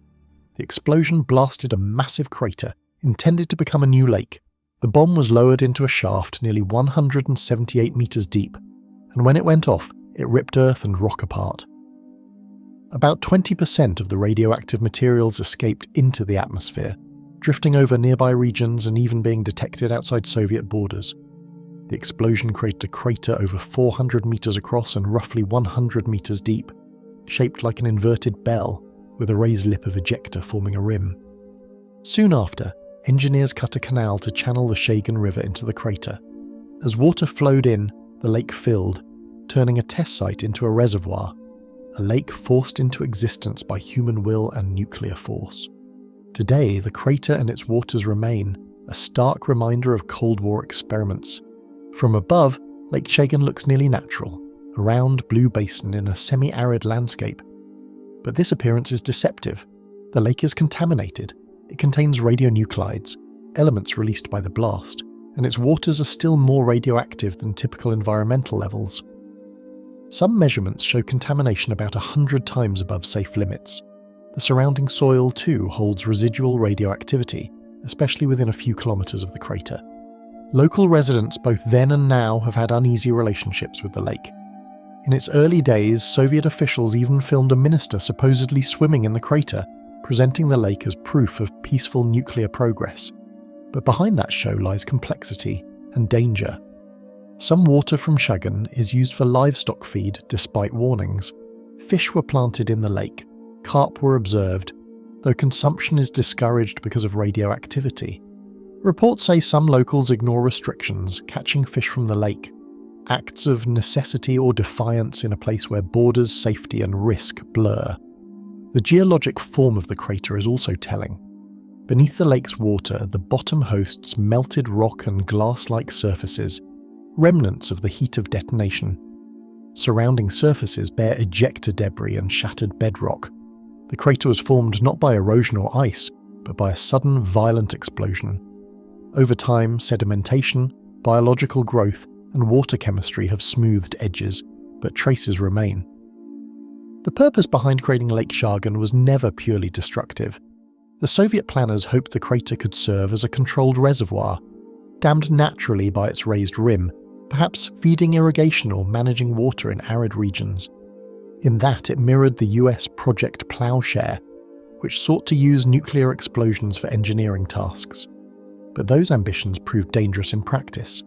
Decades later, the hazards became clearer than the potential benefits.